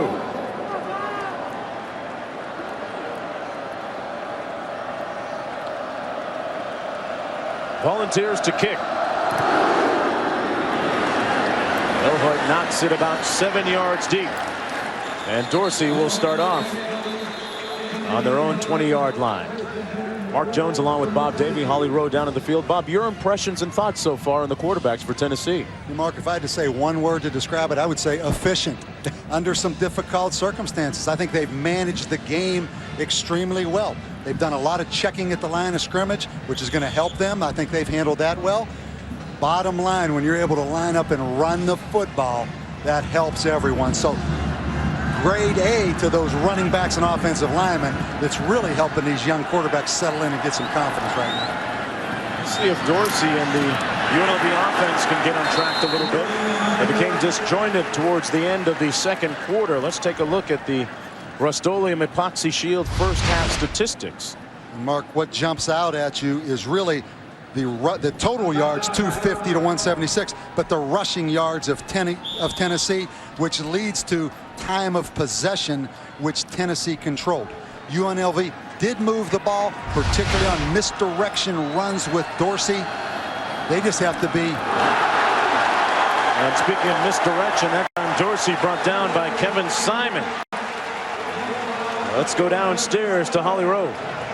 Well, guys, I checked in with John Robinson at halftime, and he said there's not a lot of panic in this team right now. They recognize they've been in the red zone 3 times and only come away with 3 points. Their focus here is to stop hurting themselves with mistakes. The 2 turnovers and then the 6 penalties for 54 yards were the critical problems in the first half. He says we clean those things up and continue to compete. He should be okay. 3rd down and 15. Dorsey out of the backfield. Nice catch and a great move. Dominic Dorsey still on his feet. And a 1st down for the Rebels out near midfield at the 47-yard line. Boy, the little Dorsey is so dynamic out in the open field. Mark, I'll tell you what, he is an exciting back. And I know right now in Madison, Wisconsin, Barry Alvarez is sitting there watching this game and saying, wow, that guy is dynamic. But just a little swing pass right here, and he does it on his own. Excellent quickness down the sidelines right there, Mark. And you can see why this guy, all-time leading rusher in California high school football. A 24-yard pickup. This is Deontay Perkins, and Perkins is out to the 46-yard line. Let's take one more look at Dorsey. And something, Mark, UNLV had tremendous success with in the first. Obviously, Mark, he's not outside the tackle box. Yep.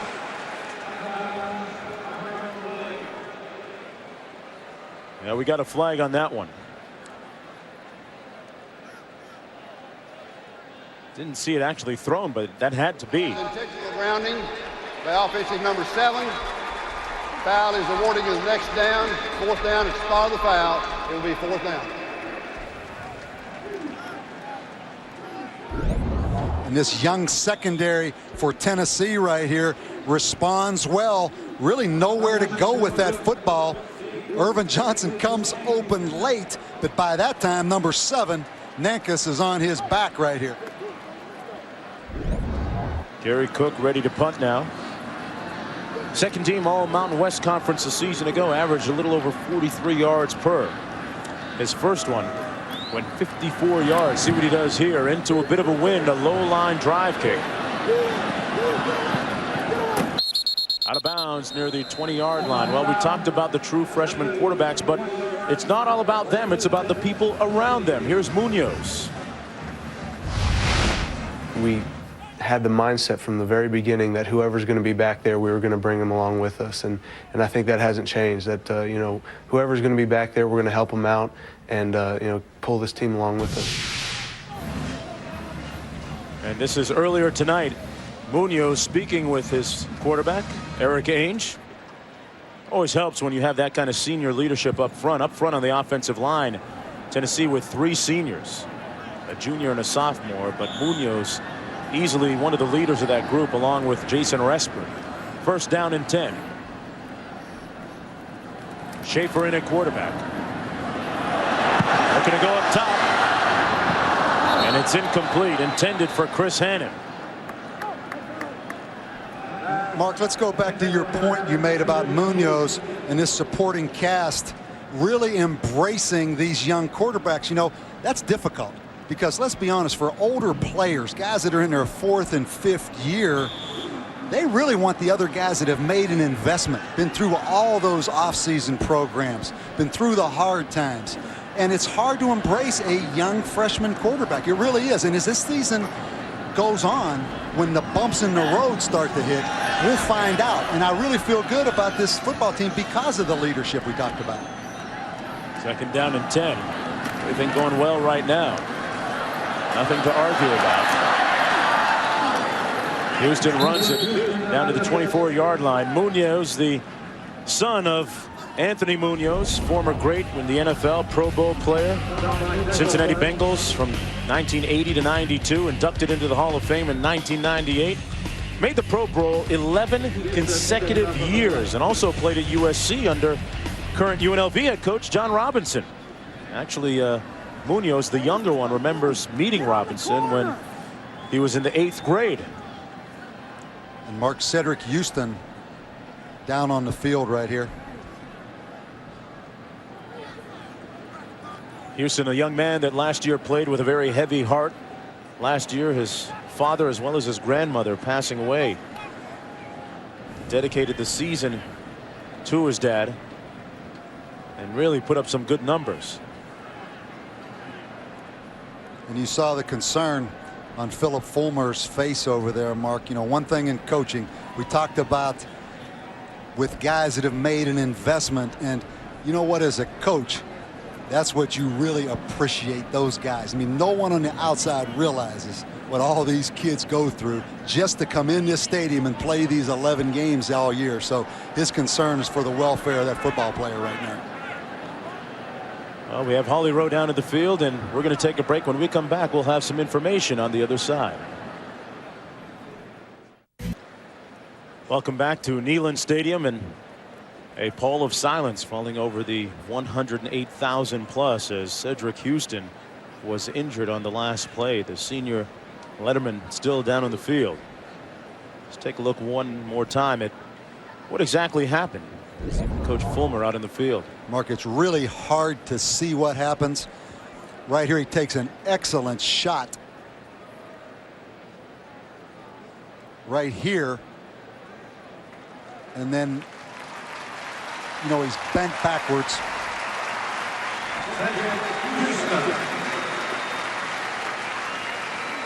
Coaches this year have been very proud of Cedric's leadership and the way he practices hard every day. He brings a lot of experience and toughness to the backfield. Those are the words of his coaches.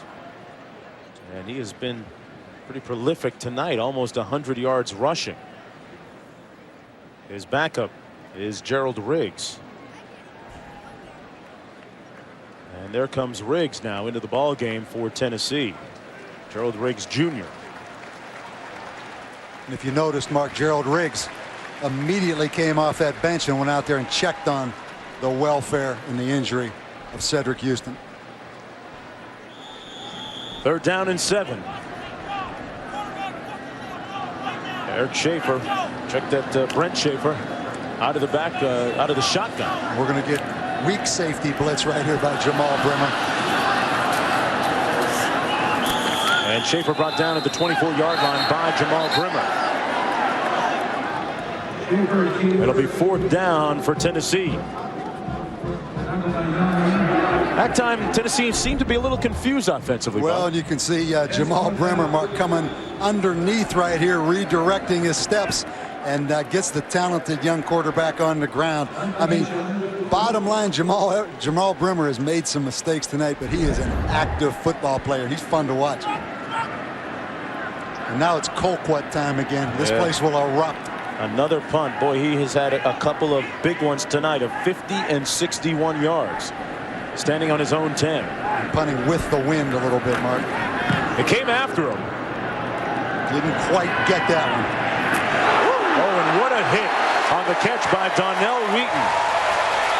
Great special teams coverage as Jonathan Hefney came down and made a big lick on the play. A 42-yard punt and nothing on the return. They came after the kicker, Colquitt, a little bit. And Mark, one thing, even though he didn't hit it exactly square, he had enough hang time that allowed excellent coverage, and man, that is a shot right there. Look at Hefney just come in like a missile. Nose of the ball on the 33-yard line. Time for UNLV to get with the program. Nankus backside pressure, sacked at the 25. Jason Hall, number 94, the 6'3" junior, with the sack.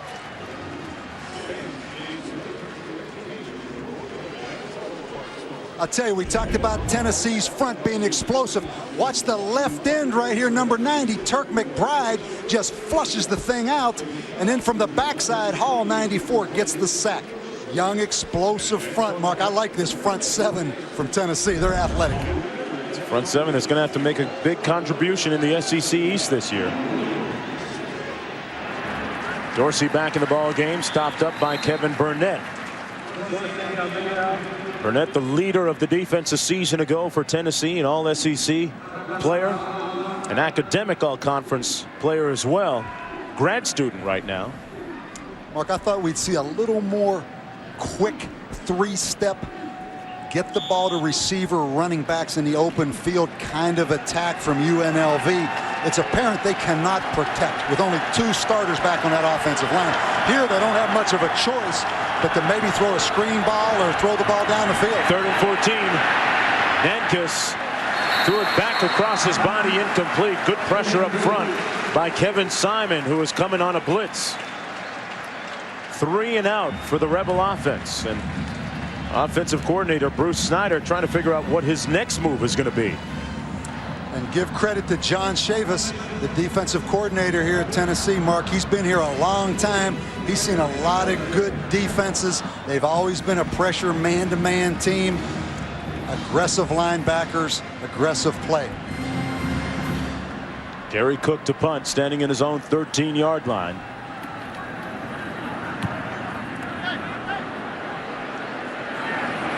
Tinsley lets it bounce at the 30.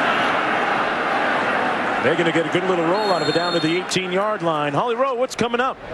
Well, Mark, when we come back from break, I'm going to speak with Anthony Munoz. He is here watching his son play against his former coach, John Robinson. All that coming up after the break.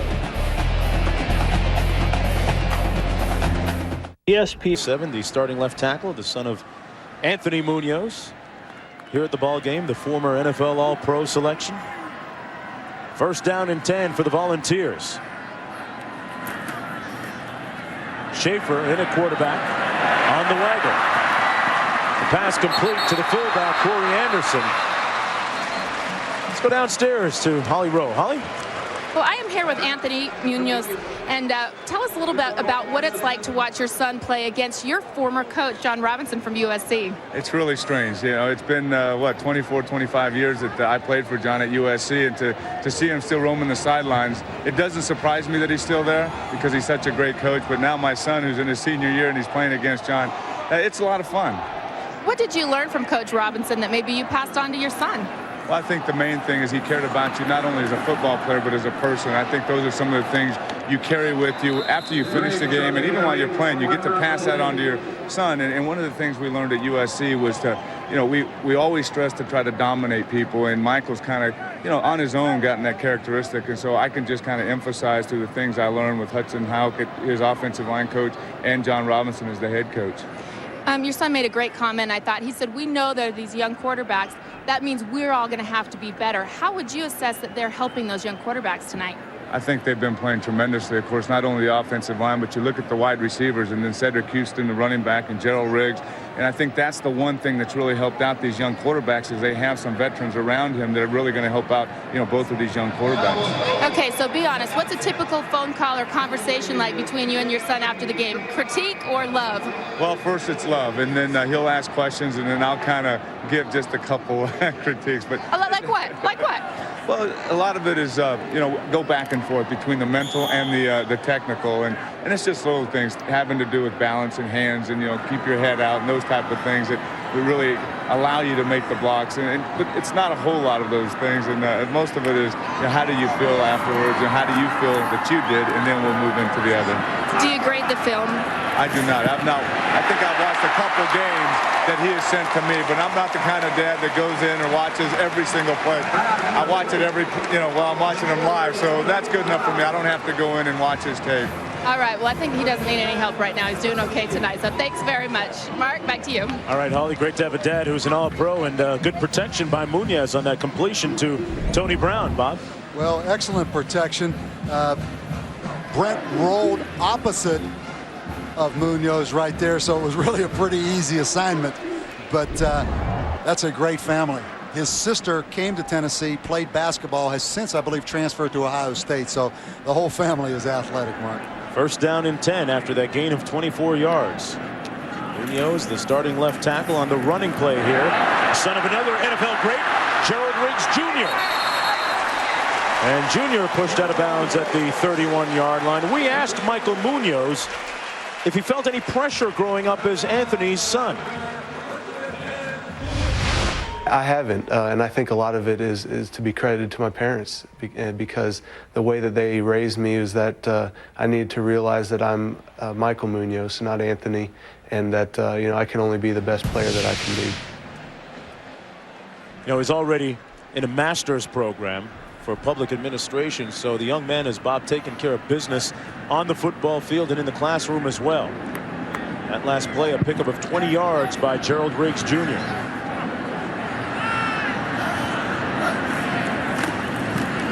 Schaefer going up top, has a man. Touchdown, Hennon. Great pass and catch to Meacham.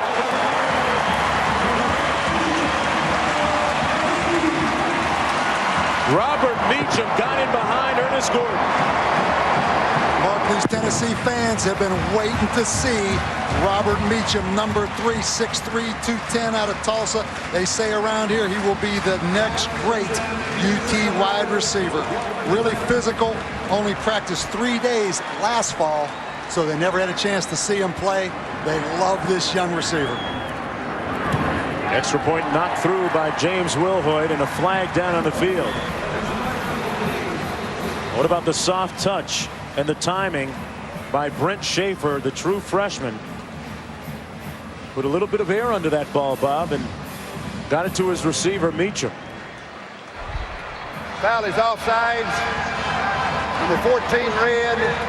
That foul is declined. The 1 point is good. Sometimes you can't get it done without the right type of protection. Meacham on the other end of that pass, but up front it was Michael Munoz. Call him Kevin Costner because he looked like the bodyguard for his quarterback that time. We'll be back with more as a proud papa watches on right after this. Beer, Heineken.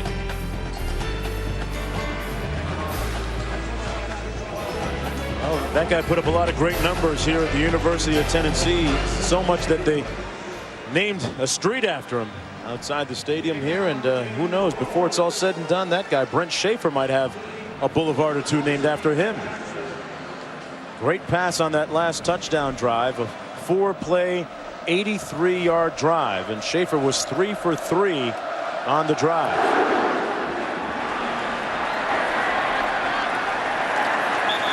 Dorsey takes a knee, and they'll come out to the 20-yard line. Mark, Tennessee, I think, has done a great job of keeping it simple for these quarterbacks. First, you see one safety in the middle of the field. Brent knows it's man-to-man on the outside. What I'm really impressed with, he checked to that play. The second thing, Mark, great soft touch that sometimes young guys struggle with. But I think Tennessee's done a good job of that 3-wide formation, giving him a simple thing of reading whether there's one safety deep or 2 safeties deep. I'm a little bit surprised that UNLV is not disguising those coverages a little more and trying to confuse him. They're locking into the coverage, and Tennessee's taking advantage of it. And right now, Eric Ainge, hoping that he'll be the next one to come in, get his turn. And Mark, I think that's the point. You know, it's human nature. It's inherent that there's competition between those two. And that's a good thing right now on a night. There was holding by number 42 on the receiving team. That penalty is declined. The automatic touchback. First 10 at the 20. UNLV going to start off on its own 20-yard line. The first meeting between these two teams, Tennessee won it 62-3. First down and 10. Furlow in motion. Irvin Johnson with a reception for the first down at the 32-yard line. We're here at Neyland Stadium in Knoxville, Tennessee. Number 15, the Volunteers, leading the Rebels 28-3 with 8:02 to go in the third quarter.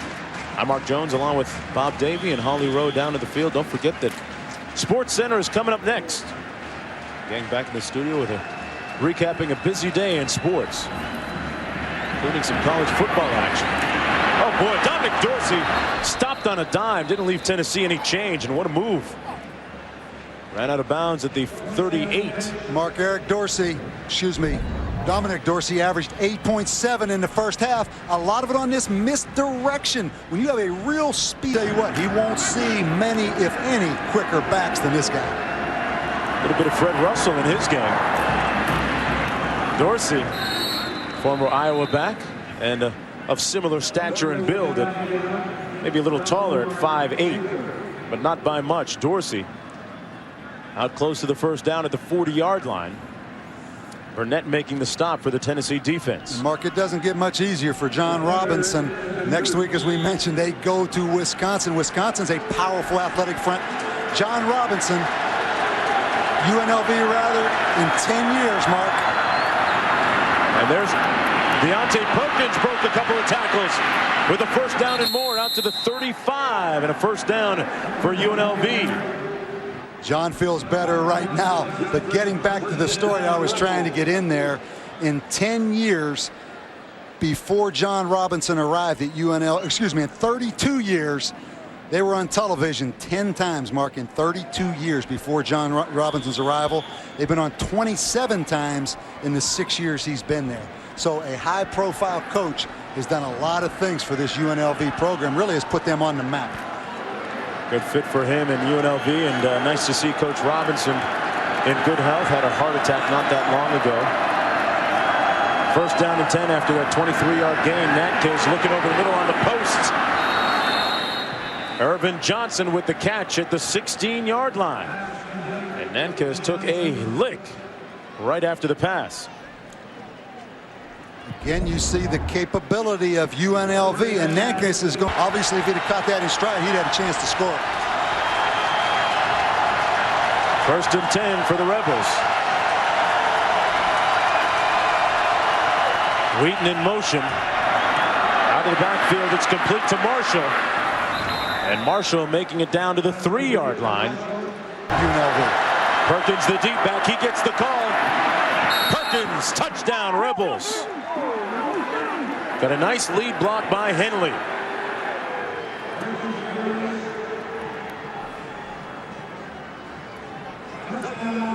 That was the most impressive sequence of the night offensively for UNLV.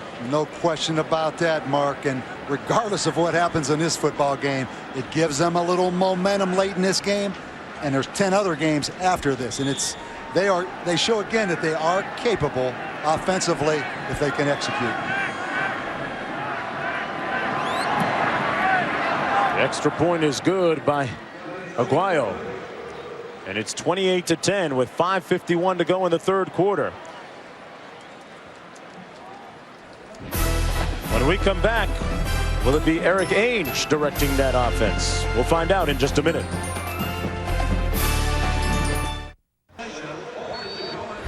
Tomorrow night at 8 Eastern, ESPN celebrating 25 spectacular years with our silver.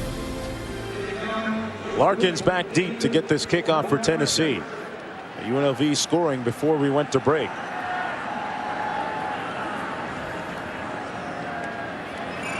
Larkins, one of those 3 running backs, and of course the starter tonight, Cedric Houston, was injured a few moments ago. Larkins out to the 17-yard line. And Holly, what's up with Cedric Houston? How is he? Well, right now they're evaluating his lower leg and ankle. The good news is it is not as serious an injury as they originally thought. It's doubtful that he'll return, and they'll get us more information as soon as they have completed the evaluation. Mark? All right, Holly. Cedric Houston making like Cedric the Entertainer tonight, because he certainly was entertaining with those runs, 12 of them for 97 total yards on the ground. And there's Gerald Riggs, number 31, his understudy, who right now is being elevated one notch higher, although Larkins stays in the ball game as the deep back, and Eric Ainge is the quarterback. Eric Ainge's turn. Fires a dart complete to Josh Swain. Jason Swain with the reception.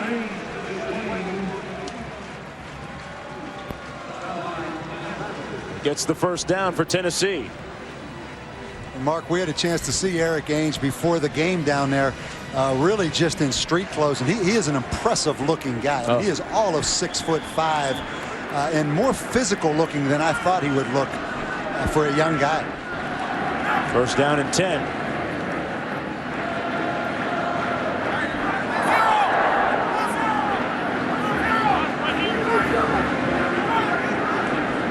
Really deliberate and patient at the line of scrimmage. And it pays off more times than not. Out to the 43 on the reception. It's Jason Swain again. That's been their MO tonight. Come up to the line for the young quarterbacks. Check with the sidelines, get the right play, and make it work, Bob. And Mark, it really is pretty simple plan, And UNLV has helped them a little bit, once again, in my opinion. They're not really disguising in the secondary as much. They're jumping those linebackers up in there, but it's really pretty easy for these young quarterbacks just to look at that deep safety and determine the numbers. Pickup of 13 on the last play. First down and 10 at the 42. And right here, they see the strong safety blitz coming from the field. So he's going to have man-to-man coverage on the outside, Mark. They choose to run away from the strong safety. Running into the boundary that time. That was Corey Larkins, brought down by Isaac Watson. Let's go downstairs to Holly. Well, guys, keep in mind that Eric Ainge just graduated from high school in July, got to campus here, but he had been working on the offense for 4 to 5 months before that with Randy Sanders. Obviously, they had gotten him a playbook, but then Randy Sanders flew all the way out to Oregon several times to sit down with his young quarterback and help him work through the offense. So when he got to campus, he could hit the ground running. I asked Eric before the game if it helped. He said, absolutely, but the best way I'll learn the offense is tonight in live action. Nothing like the real thing, Holly. And he looks like the real deal, completing the pass to Chris Hannon near another first down. Eric Ainge had an opportunity to speak with his uncle Danny, the general manager of the Boston Celtics and former player. And Danny told him, hey, just go out and have fun tonight. Pretend you're back home just playing in the backyard. He seems to be pretty relaxed. Well, it's fun tonight. There's no question about that. And this Tennessee receiving crew is also very impressive, Mark. They went out 2 years ago and I think had an unbelievable recruiting class with wide receivers. And there's your guy, Danny Ainge. You know, I had this guy on my summer league team when I was growing up in Toronto. And you know what happened? He was playing baseball with the Blue Jays. The Blue Jays found out about it and put an axe on that. They said, you can't play basketball while you're on our baseball team. I guess they're afraid of him getting hurt. Well, if you tell that whole story like you told me, you brought him in as a ringer. You didn't tell anybody else in the league who he was, and because you were up in Canada, no one really recognized or knew him. At the time, he was an unknown, and they all kept saying, Jonesy, who's that guy who's busting everybody's you-know-what? And, boy, the secret was out of the bag after a while. First down and 10. His young nephew getting it done. Eric Ainge hands it off to his tailback down to the 45-yard line. That's Corey Larkins, brought down by Adam Seward. You know, Corey Larkins, one of a group of those tailbacks. He is, I'm told, the prankster of the group. And also, Mark, I heard he's the toughest player on this team, pound for pound. And he started at the bottom of the list as well. He's had some different things happen to him throughout his career. Again, the new running back coach comes in. Everybody has a clean slate, and he's taking advantage of that. Jabari Davis in for him now. Again, Mark, pretty simple. We see the strong safety blitz from the field. He knows it's one-on-one on the outside. Do they throw it or do they run away from it? Ainge passes it, and it's complete to the near sideline. Nice catch that time by Chris Hannon. Let's go downstairs back to Holly. Guys, one last thing that Eric Ainge has taken from his uncle Danny. You will notice on his right wrist is an elastic band. I asked him before the game, hey, what's that? Is it to remember something? He said, no. When I was a kid, I used to watch my uncle play for the Phoenix Suns. He and Dan Marley would wear these on their wrists for good luck. I was so impressed with it as a young kid. I've worn it ever since, and he's got it for good luck tonight as well. It worked for Danny in his basketball career. Worked for Dan Marley, too. First down and 10. Ainge has connected on his last 5 passes for a total of 42 yards.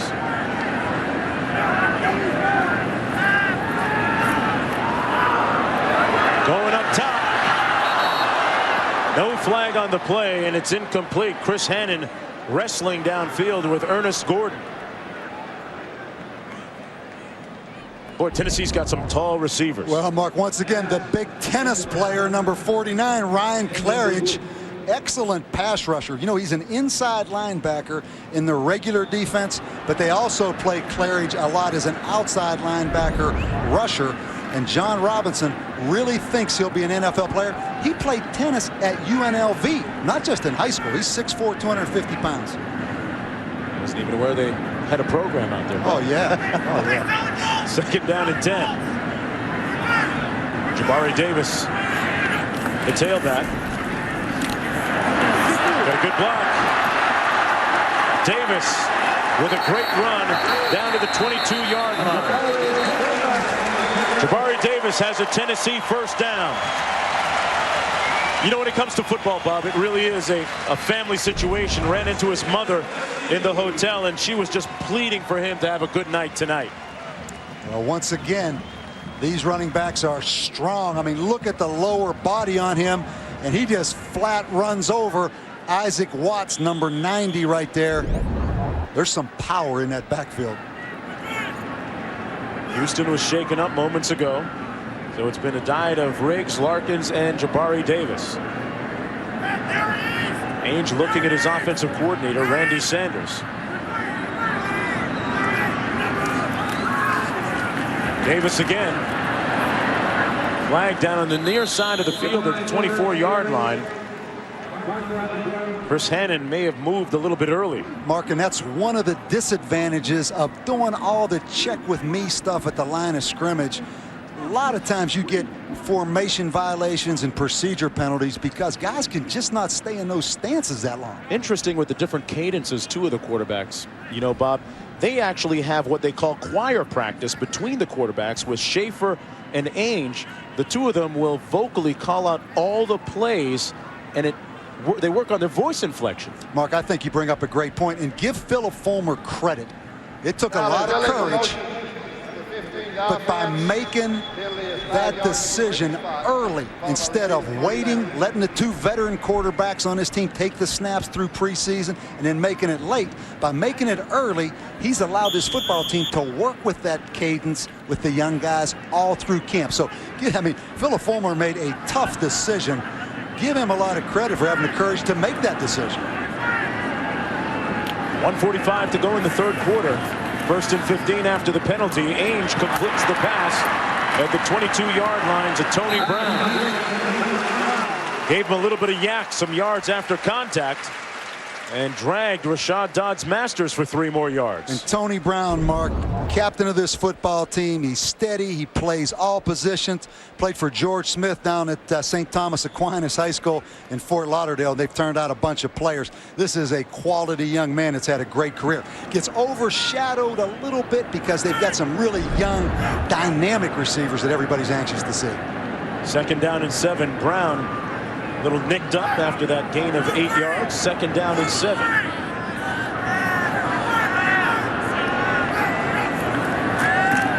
Quick 3-step drop, the slant complete. Smith down to the 6-yard line. Brett Smith with the catch. And it's 1st down and goal to go for the Volunteers.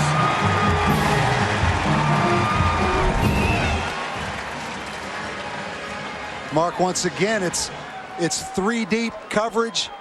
It's really stealing right now, but another one of those young, talented Tennessee wide receivers, Brett Smith. 11th play of the drive coming up. Mark, this is like in high school back in Oregon right now. I mean, he's picking this thing apart. On the fade. Incomplete, intended for Chris Hannon. You know, Tennessee's got some big receivers on the outside, Bob. They got Hannon at 6'4", Tony Brown at 6'3", Meacham at 6'3" as well. Great point, Mark. Tall and fast. I mean, Chris Hannon, number 13, 6'4". They have him at 4'2", the fastest player on this football team. Meacham, 6'3", 210. He is big and physical, was a great high school basketball player. Then Brett Smith, number 9, the young guy, is a dynamic player. And Tony Brown's the old guy that's the steady player. 2nd down and goal. Jabari Davis tries the left side, running over Munoz's back. Down to the 3-yard line. Brought down right there by Nicholson. 2 seconds to go, and that'll be the last play of the third quarter on a very historic night in Knoxville, Tennessee. True freshman quarterbacks getting their debut in an SEC opener. Back after this. Here in Knoxville, Tennessee, number 15, the Volunteers leading 28-10 and threatening to put some more points on the board on this, the 13th play of their drive, as Eric Ainge, the quarterback, looks to his offensive coordinator, Randy Sanders. Gets the check. On the fade, the check. Tony Brown.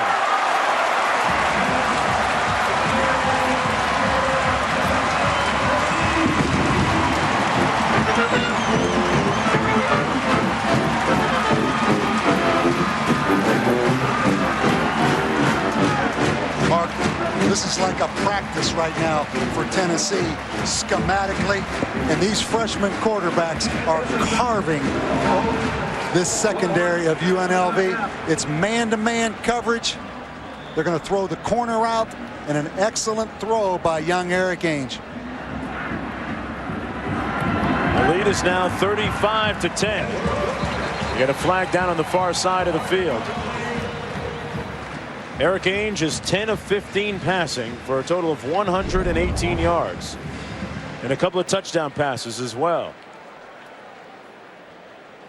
Mark, once again, they had Jamal Brammer locked up right here man-to-man on Tony Brown. Obviously, he's more of a hitter and a run stopper blitzer than he is a coverage guy, but excellent touch, and what a confidence boost for two freshman quarterbacks, and Phil Fulmer has to feel really good right now. That was the 5th career touchdown reception for Tony Brown, and this a historic night in Knoxville, Tennessee. Schaefer becoming the first freshman quarterback right out of high school to start his opening game in SEC history. And the first Sunday night game under the lights here at Neyland Stadium. The attendance, the 3rd largest ever in school history. And what about Smokey? We got Smokey number 9 making his debut tonight. Smokey's undefeated. It's good. You know what, Mark? We're making history. We made history yesterday afternoon in Madison with the first overturned call with replay. We're making history tonight, right, with the freshman quarterback's debut, and with Smokey number 9 undefeated right now. So we got a pretty good run going. Where do we go from here? That's the hard thing. I mean, we get to see a couple of talented freshman quarterback, true freshmen tonight, which has, for me, been really impressive. We arrived in town. That's all we heard for the last 36 hours was Ainge and Schaefer, Schaefer and Ainge. The waiters, the waitresses, all asking us, firing questions at us about who do you think it should be, who do you think it's going to be. Somewhat reminiscent, Bob, of the quarterbacking situation that happened back when Peyton Manning first came here. Mark, exactly, good point. And I think what you really see is how change in youth energizes everyone. I mean, like you said, this whole town, this football team, everyone energized by just seeing different guys out there, and they've done a tremendous job. Return out to the 17-yard line, and tomorrow night at 8 Eastern, ESPN celebrating 25 years of sports coverage. First down and 10 for the Rebels. They scored on their last possession. Handed off here. Dorsey breaks a tackle. And another one. Dorsey brought down finally at the 31-yard line, but there's a flag back at the 23. He just squirts out of those tacklers' arms, doesn't he? And if you're John Robinson, keep this guy healthy. I mean, it's 35-10 in Knoxville. Keep this guy healthy now. He is dynamic.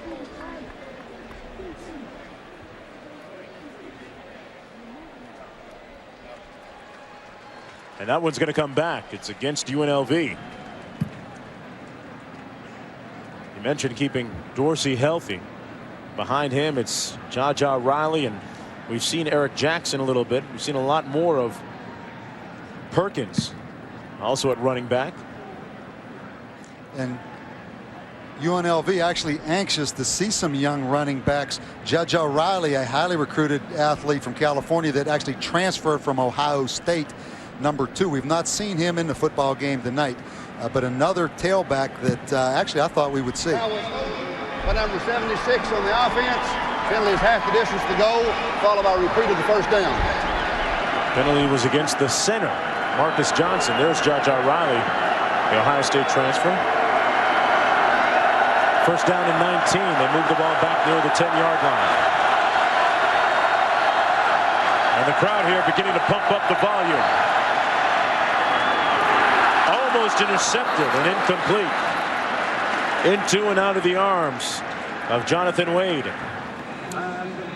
And Justin Harrell, number 92, another one of those explosive defensive linemen at 300 pounds for Tennessee.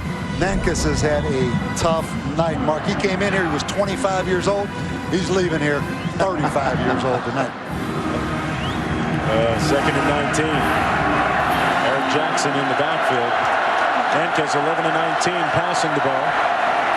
Hands it off out over the 13-yard line. Stop made by Mailona on Eric Jackson. And Mailona is an interesting guy. Top-rated junior college defensive lineman in the nation. Came to Tennessee, only played 2 games last year, broke his foot, but he was in spring ball. Another one of those guys from Hawaii. He is strong now. Hey, Bob, anyone that hunts wild boar in the deep woods of Hawaii, he's on my team. Yeah. And that's what he does for fun. Right now, with his intention set on that quarterback. 3rd and 17, they're bringing the noise.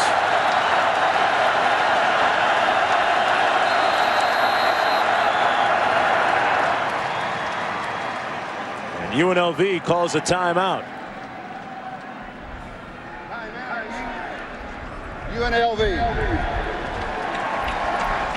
The kneeling faithful getting a little bit rowdy and loud. Timeout on the field. 35-10 for the Vols when we come back. That is.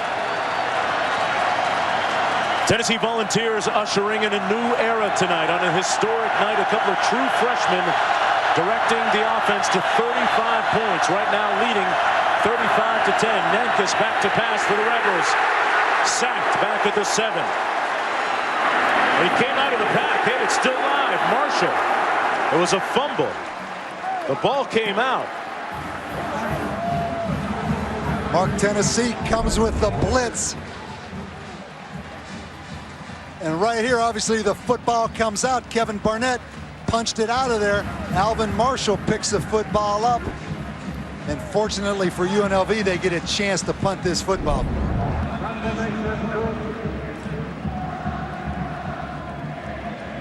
Fourth and 16. You hear Rocky Top in the background? 48. I think we're up to 36 now. Gary Cook. 2 yards deep. His 4th punt of the night.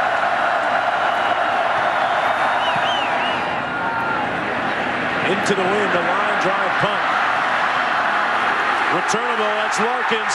Larkins housing it big time.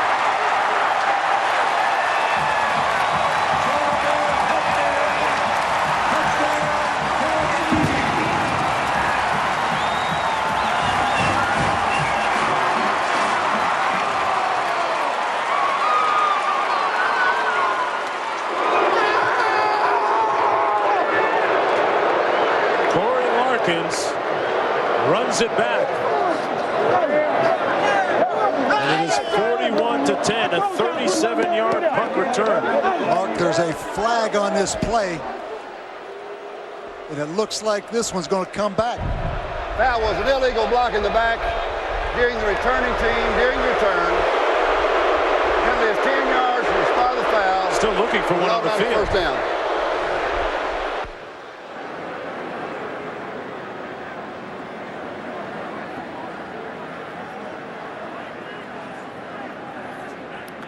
Well, they're going to bring it back to the 31-yard line. We're going to get a chance to see this after this 1st and 10 snap by Tennessee. We'll get a chance to see the call. Ainge in the ball game. Hands it off to Riggs. And another flag down.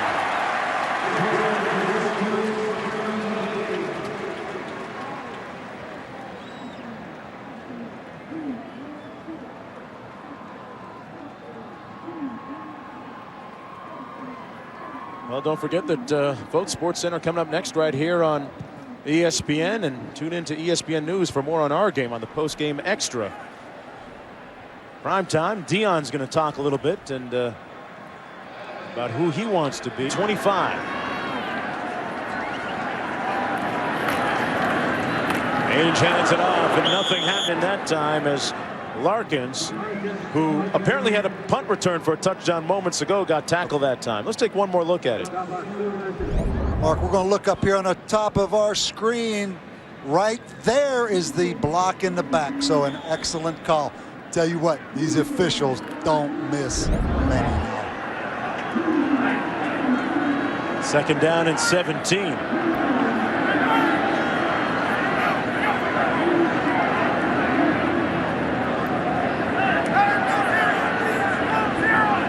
As he's done all night. Like Schaefer looks to get the call from the coordinator, Randy Sanders, on the check. Threw it behind his intended receiver that time. That was tipped, actually, by Jamal Brimmer, too. Intended for number 13, Chris Hannon. And Adam Seward, number 55, the linebacker for UNLV, is in the game.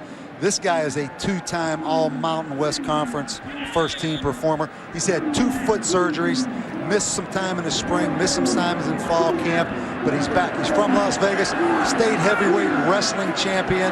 He also, John Robinson thinks, is an NFL player. They're coming with the all-out blitz now, Mark. It's straight man-to-man coverage. Tennessee will keep 7 guys in to protect. They can get it called here and throw the football. They haven't been able to heat up those freshman quarterbacks much tonight. That's the pass he threw for a touchdown earlier tonight, but not this time. The pass intended for Swain. Mark, and again they go after Rashard Dodd Masters. It'll be 4th down and 7 now on the incompletion. And one thing about this Tennessee crowd now, they come to these games, 107,000 people, and they stay at these games. And it really doesn't matter who they play. You know, the great fans come out and support their teams. This could be Slippery Rock in here tonight. And I don't mean to offend Slippery Rock, but they'd have 107,000 people in this stands tonight. They come to see magic, and they've certainly seen some tonight. Will Hoyt has already made one from 44. And he pushes this one off to the right. No good.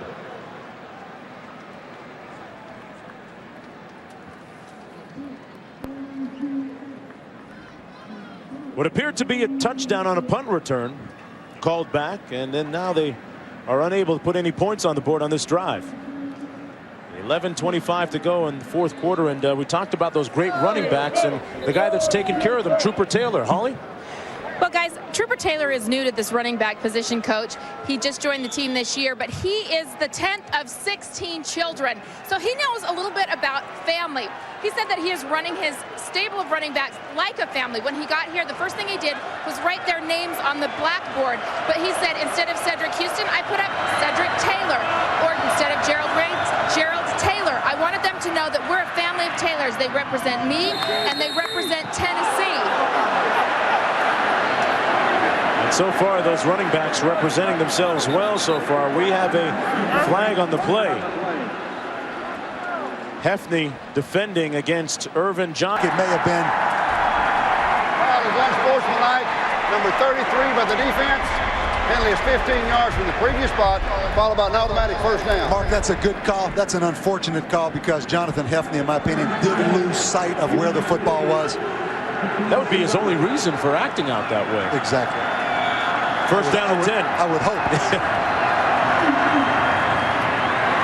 Dorsey tackled at the 45-yard line. And for more on Trooper, let's go back down to Holly. Well, guys, just to finish it up, Trooper Taylor has been so fun to watch. He brings so much energy to this young running back core. He has had several injuries this year because he celebrates too much with the players, whether it's in a scrimmage or in games like tonight. He's had 2 broken fingers. He's hurt his ankle. He's dislocated his shoulder. He has been all over the place. He said, I keep forgetting I'm old and I can't take the beating anymore. But you got to love the enthusiasm these young backs have from their coach. Holly, good point. Hankins up top. And a flag down intended for Irvin Johnson. Jonathan Wade in on the coverage. Mark, I think this is an excellent call right here.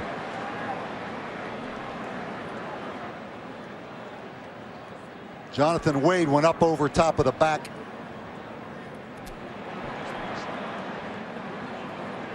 Hankins dialing Irvin Johnson's number once again. Foul is pass interference by the defense.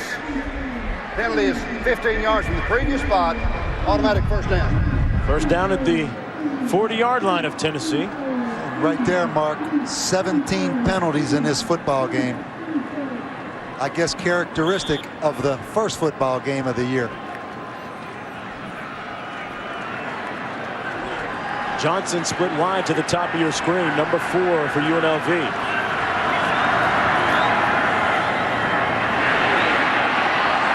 Mankes completes it to Johnson, who's chopped down at the 34-yard line by Hefney once again. The two of those having a nice little game within the game. I'll tell you what, Hefney's a physical football player. You think back, he had a big hit on special teams. And this young Tennessee secondary, Mark, really has played pretty well, I think, don't you? Yeah. The safety position was really the concern tonight. And really only one starter, Jason Allen, back in the secondary. And they've hung in there and done a good job. Last year, the secondary was the strength of that defense. Tennessee coming on a blitz. Dorsey underneath.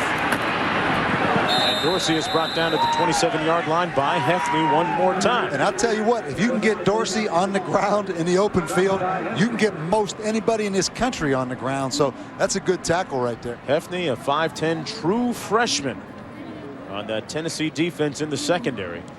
It'll be first down and 10. And Tennessee, Mark, really excited about this true freshman class. Also the sophomore class that's already here. They've had 2 classes back to back. And there you see the GA or equipment manager or someone holding up the personnel that UNLV has in the game to help Tennessee's defense. That's Perkins on the run, crossing the 25. The 2 and the 1, Bob? Well, Mark, everybody has different verbiage or different terminology, but normally what that would mean is that they have 2 running backs and 1 tight end in the game. And what that does, that alerts and that helps Tennessee's defense on where to line up. So let's look right here. There's your 2 backs, and there's your 1 tight end in the game. So that's 21 personnel as we see the tight end shift and the running back shift out of the backfield.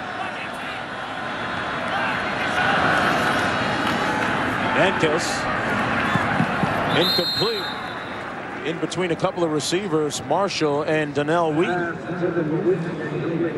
Mark, I'm a little surprised that we haven't seen number 15, Shane Steichen, tonight for UNLV. I mean, they talked about going into preseason camp that the job was completely open. In fact, Mankes missed spring, and I really thought that they may alternate these guys a little bit. So, you know, maybe we'll get a chance to see him. Steichen, a 6'4" sophomore. Last season became the first freshman to start at UNLV since '96. Right now watching as Mankes hands it off to Dorsey. Dorsey taking a little bit of a pounding, but makes it down to the 17-yard line, close to that first down. You know, I invoked the name of Fred Russell earlier, Bob. Great little back that played at Iowa last year. UNLV compared to Tennessee, Mark. He did get the first down. Mankes looking one way the entire time, and it's incomplete. Off the hands of Terry Furlow. He's second down and 10. And Mankes, to me, Mark, has not settled down all night. And he's, you know, he started the first 10 games last year for UNLV. He got hurt. He really played through some injuries late in the season to come back. As we mentioned, he was a pro baseball player. He's married and has 2 children. He's a little bit rattled. He's been unsettled all night. Former pitcher in the Oakland A's farm system. On the toss this time, Dorsey getting to the edge. Really getting to the edge. Touchdown! Got a nice block by Johnson, and UNLV puts 6 more on the board. And Mark, again, the best running plays for UNLV, misdirection. That time they faked the ball to the fullback going one way, flipped it, and again trying to take advantage of Tennessee's quick reaction. A block downfield by number 85, Marquez Johnson. Number 4, Irvin Johnson. You have to be impressed with what Dorsey has done tonight running the ball. He's run it 18 times for a total of 121 yards. The extra point is good. It's a 35-17 ball game. Dorsey with his 5th game of running for more than 100 yards of his career. There's the little guy. making a big play. We'll be back with more after this.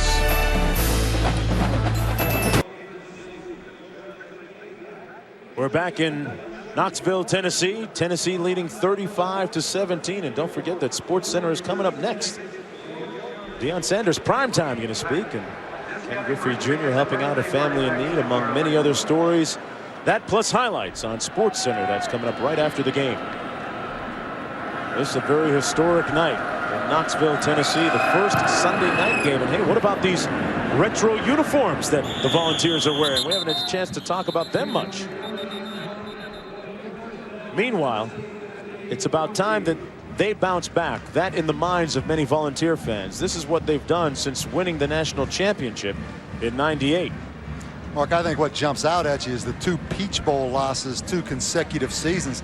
They went into the Peach Bowl a 10-2 team, 6th in the country. If they beat Clemson, they come out of there a top 5 team.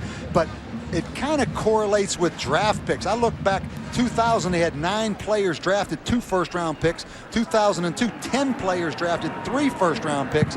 2003, 8 players. Last year, only 4 players drafted. Highest was a 5th-round pick. So they've got some young talent. Those numbers on draft picks won't go up significantly this year, but in the next several years they will. Schaefer completes the pass, meanwhile, to Brad Cottom.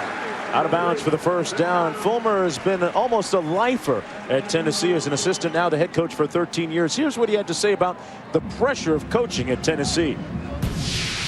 We're about championships here, and that's what we said when we started. And we've won our share, but we're looking for another. We need to get back in that mix. We tied for the Eastern Division last year, and that's not really what you come to Tennessee to do.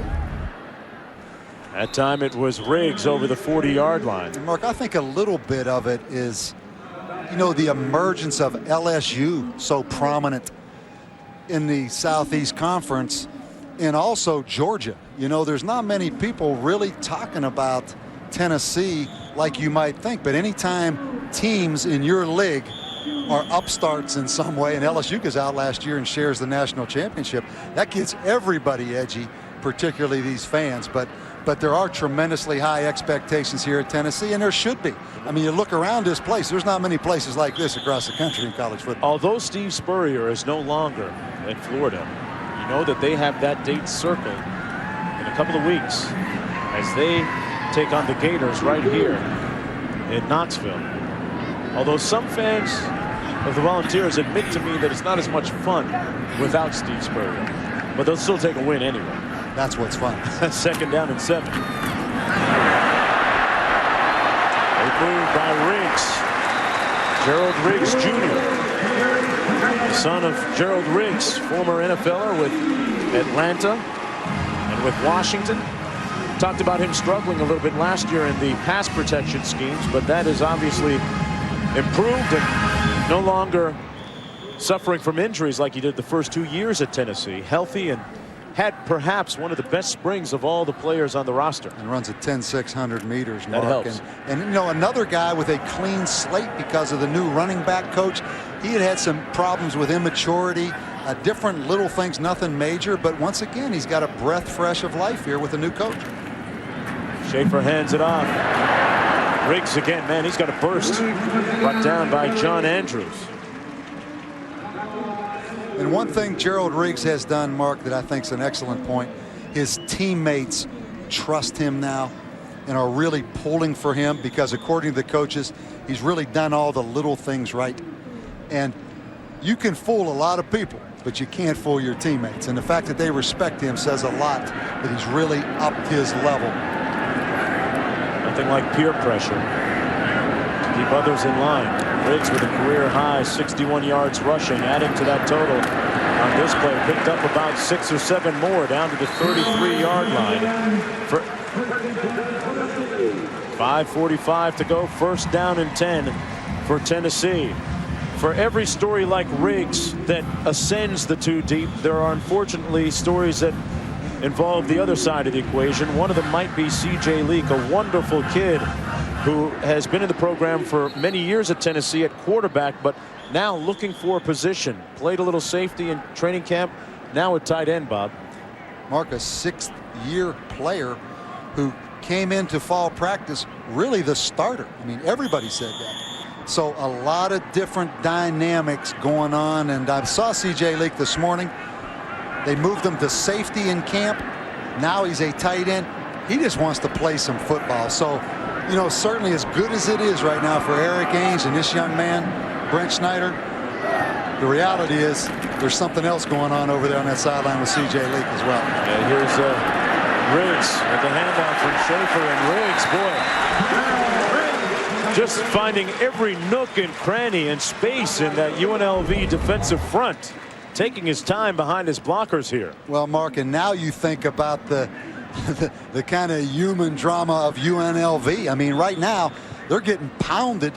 They're going to climb on that airplane, fly all the way to Las Vegas, get in there tomorrow morning, and then turn around and come back and play just a physical football team in Wisconsin Saturday at 11 o'clock Central Time. So you could see why John Robinson had that concerned look on his face. That's a game you'll see on ESPN next week. And this is Riggs, stopped up after a gain of about 2 yards. Schaefer going exclusively on the ground. And we have a timeout on the field. Gerald Riggs Jr., Eric Ainge, a couple of very familiar names in the bigger picture of the sporting world. And we're going to keep playing. 4:07 to go. Tennessee in command, 35-17. Mark, I wonder if Smokey, the new mascot, has taken it to the house yet. You think? You think at 35-17 is Smokey still in Neyland Stadium? That's what we're going to get Hawley on right now. He's feeling some major love right now, just like this runner, Larkins. Larkins, touchdown, Tennessee.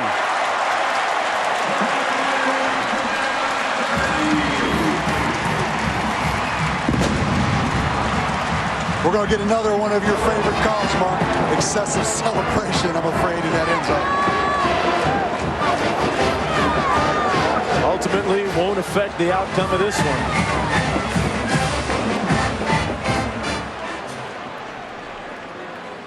There's Mark. Smokey. Smokey's thinking about that next treat, man. He could care less. He's a little more sedate than the previous version. Don't want to use it all up early in the season, I guess. How about that shot? Show your teeth. Well, he'll be biting when Florida comes in here, baby. He knows the difference between UNLV and Florida now. Trust me. 3:47 to go. A touchdown run by Corey Larkins. The team prankster among the running backs, but he was no joke on that touchdown run. The senior taking it in.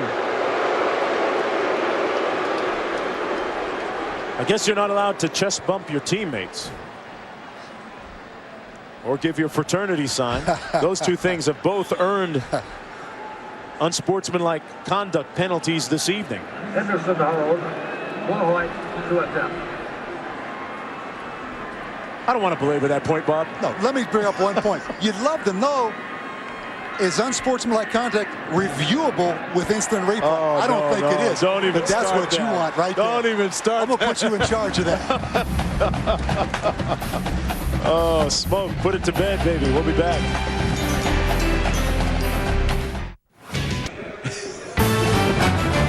ESPN's College Football Sunday.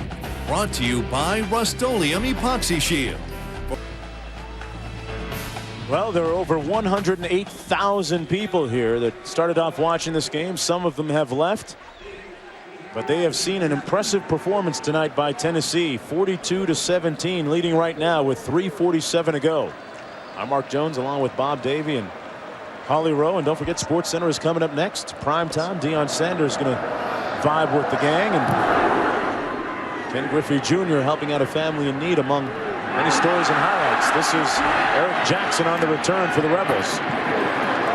And Jackson is brought down at the 26-yard line. Let's go downstairs to Holly. Well, guys, Smokey made his debut tonight, and I have to tell you, the vibe is good. I've been grading the tape, and the only thing that's really startled him tonight is the fireworks they light off after the touchdowns. That has really startled him. He didn't like that very much, but he's loved the little kids. We'll see if he'll take a Smokey snack. He does get these during the game to keep his energy up, but you know what? Doesn't need it. He's doing okay. You could tell Holly. How many have you given him, Holly? He looks like he's had about 5 or 6. Just a couple, but you know, we're just trying to keep his energy up. You know, the players drink the Gatorade, so we keep the Smoky snacks up, so it's all good. I'll tell you what, if Smokey's vibe's good tonight, I hate to see when it gets bad, man. I saw Reveille the other day. Reveille had a little more jump in his step. No, not after that Utah game. Steichen in at quarterback for UNLV, number 15, the 6'4 sophomore we were talking about a few moments ago. Jaja Riley on the carry. But these are good times at the University of Tennessee. Of course, amongst the many accomplishments from Tennessee grads, Justin Gatlin. Shout out to him, the fastest man on the planet right now, the winner of the 100 meters in the recent Olympic Games, running a blistering 9.85. Former track star here at Tennessee. Run up the middle that time. Speaking of Justin Gatlin, there he is, edging out Francis Obukwelu and his teammate Sean Crawford to take the gold medal in one of the fastest 100 meters ever in the history of the Olympic Games. Gatlin really a star on the rise. He won 6 different NCAA championships while at Tennessee, left to turn pro, Bob, after his sophomore season. Versatility, runs anywhere between 400 and 100 meters. A great talent. 3rd down and 1. This is Dorsey. Check that, Riley. Riley gained about 8 yards. We're going to get a chance to see Tennessee's upcoming schedule, and a great job of scheduling, playing here on Sunday night, having an open date, and then they get the Gators right here in this stadium. That big one, they got Georgia on the road this year, which is going to be a real pivotal game for both teams. Georgia got Tennessee here at home a season ago. And then this is how the Volunteers finish up. Mark, it was interesting. We got into the hotel late last night, and all those Tennessee players, they stayed at the same hotel, all watching that LSU Oregon State game on television. They were all up in the meeting room there, and you know, I got to say, they were rooting for Oregon State now to beat the Tigers. Steichen back to pass. Underneath and incomplete. Intended for the fullback, Chad Henley. Don't forget that coming up right after the game, Sports Center. We'll go back to the studio as Deion Sanders prime time in our conversation, along with many interesting news, highlights, and scores from the day. I'm Mark Jones, along with Bob Davie and Holly Rowe. Tennessee leading UNLV 42-17 with 1:31 to go in the ball game. Don't forget that for more on this game, you can catch us on the ESPN News post-game extra with interviews and highlights. Dwayne Perkins on the carry that time. And Mark, if you're Tennessee, there may be a little concern coming out of this game. Obviously, you're going to take the tape and find a lot of things you need to improve on. But, you know, their run defense, UNLV has run the football a little bit. A lot of it misdirection with quick little Dominic Dorsey. But I think, you know, rush defense is a bit of a concern, if any concerns coming out of this first game, really. You still have that coach's hat on, don't you? You got to find a little bit of something. But those two true freshmen have really done well tonight. Schaefer had a few more plays than Ainge. And it'll be interesting to watch that thing unwind, Mark. Not only over the course of this season, but in 3 or 4 seasons with the two freshmen. In a different kind of sense, they weren't both freshmen. I don't think they were anyway, but it was the whole Applewhite Chris Sims thing. Remember that playing out in a real controversial way at Texas a few years back. Exactly. And then here I mentioned when Peyton Manning first came through, he and Brandon Stewart engaged in a competitive battle at quarterback. Mark, you said it earlier. Those things have a way of working themselves out. Yes, and don't forget, Sports Center is next. 4th down and 10.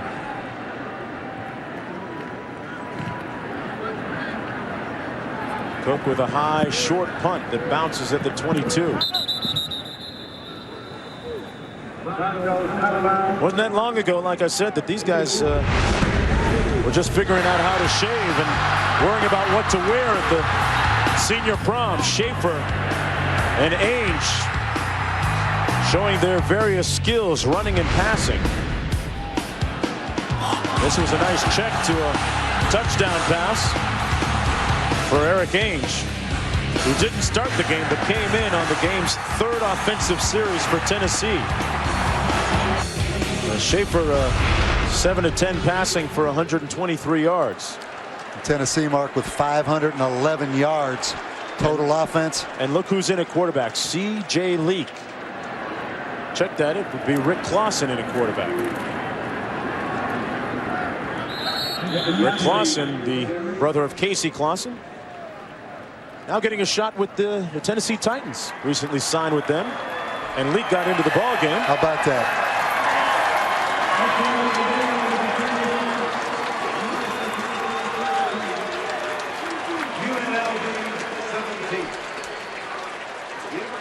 This one's done.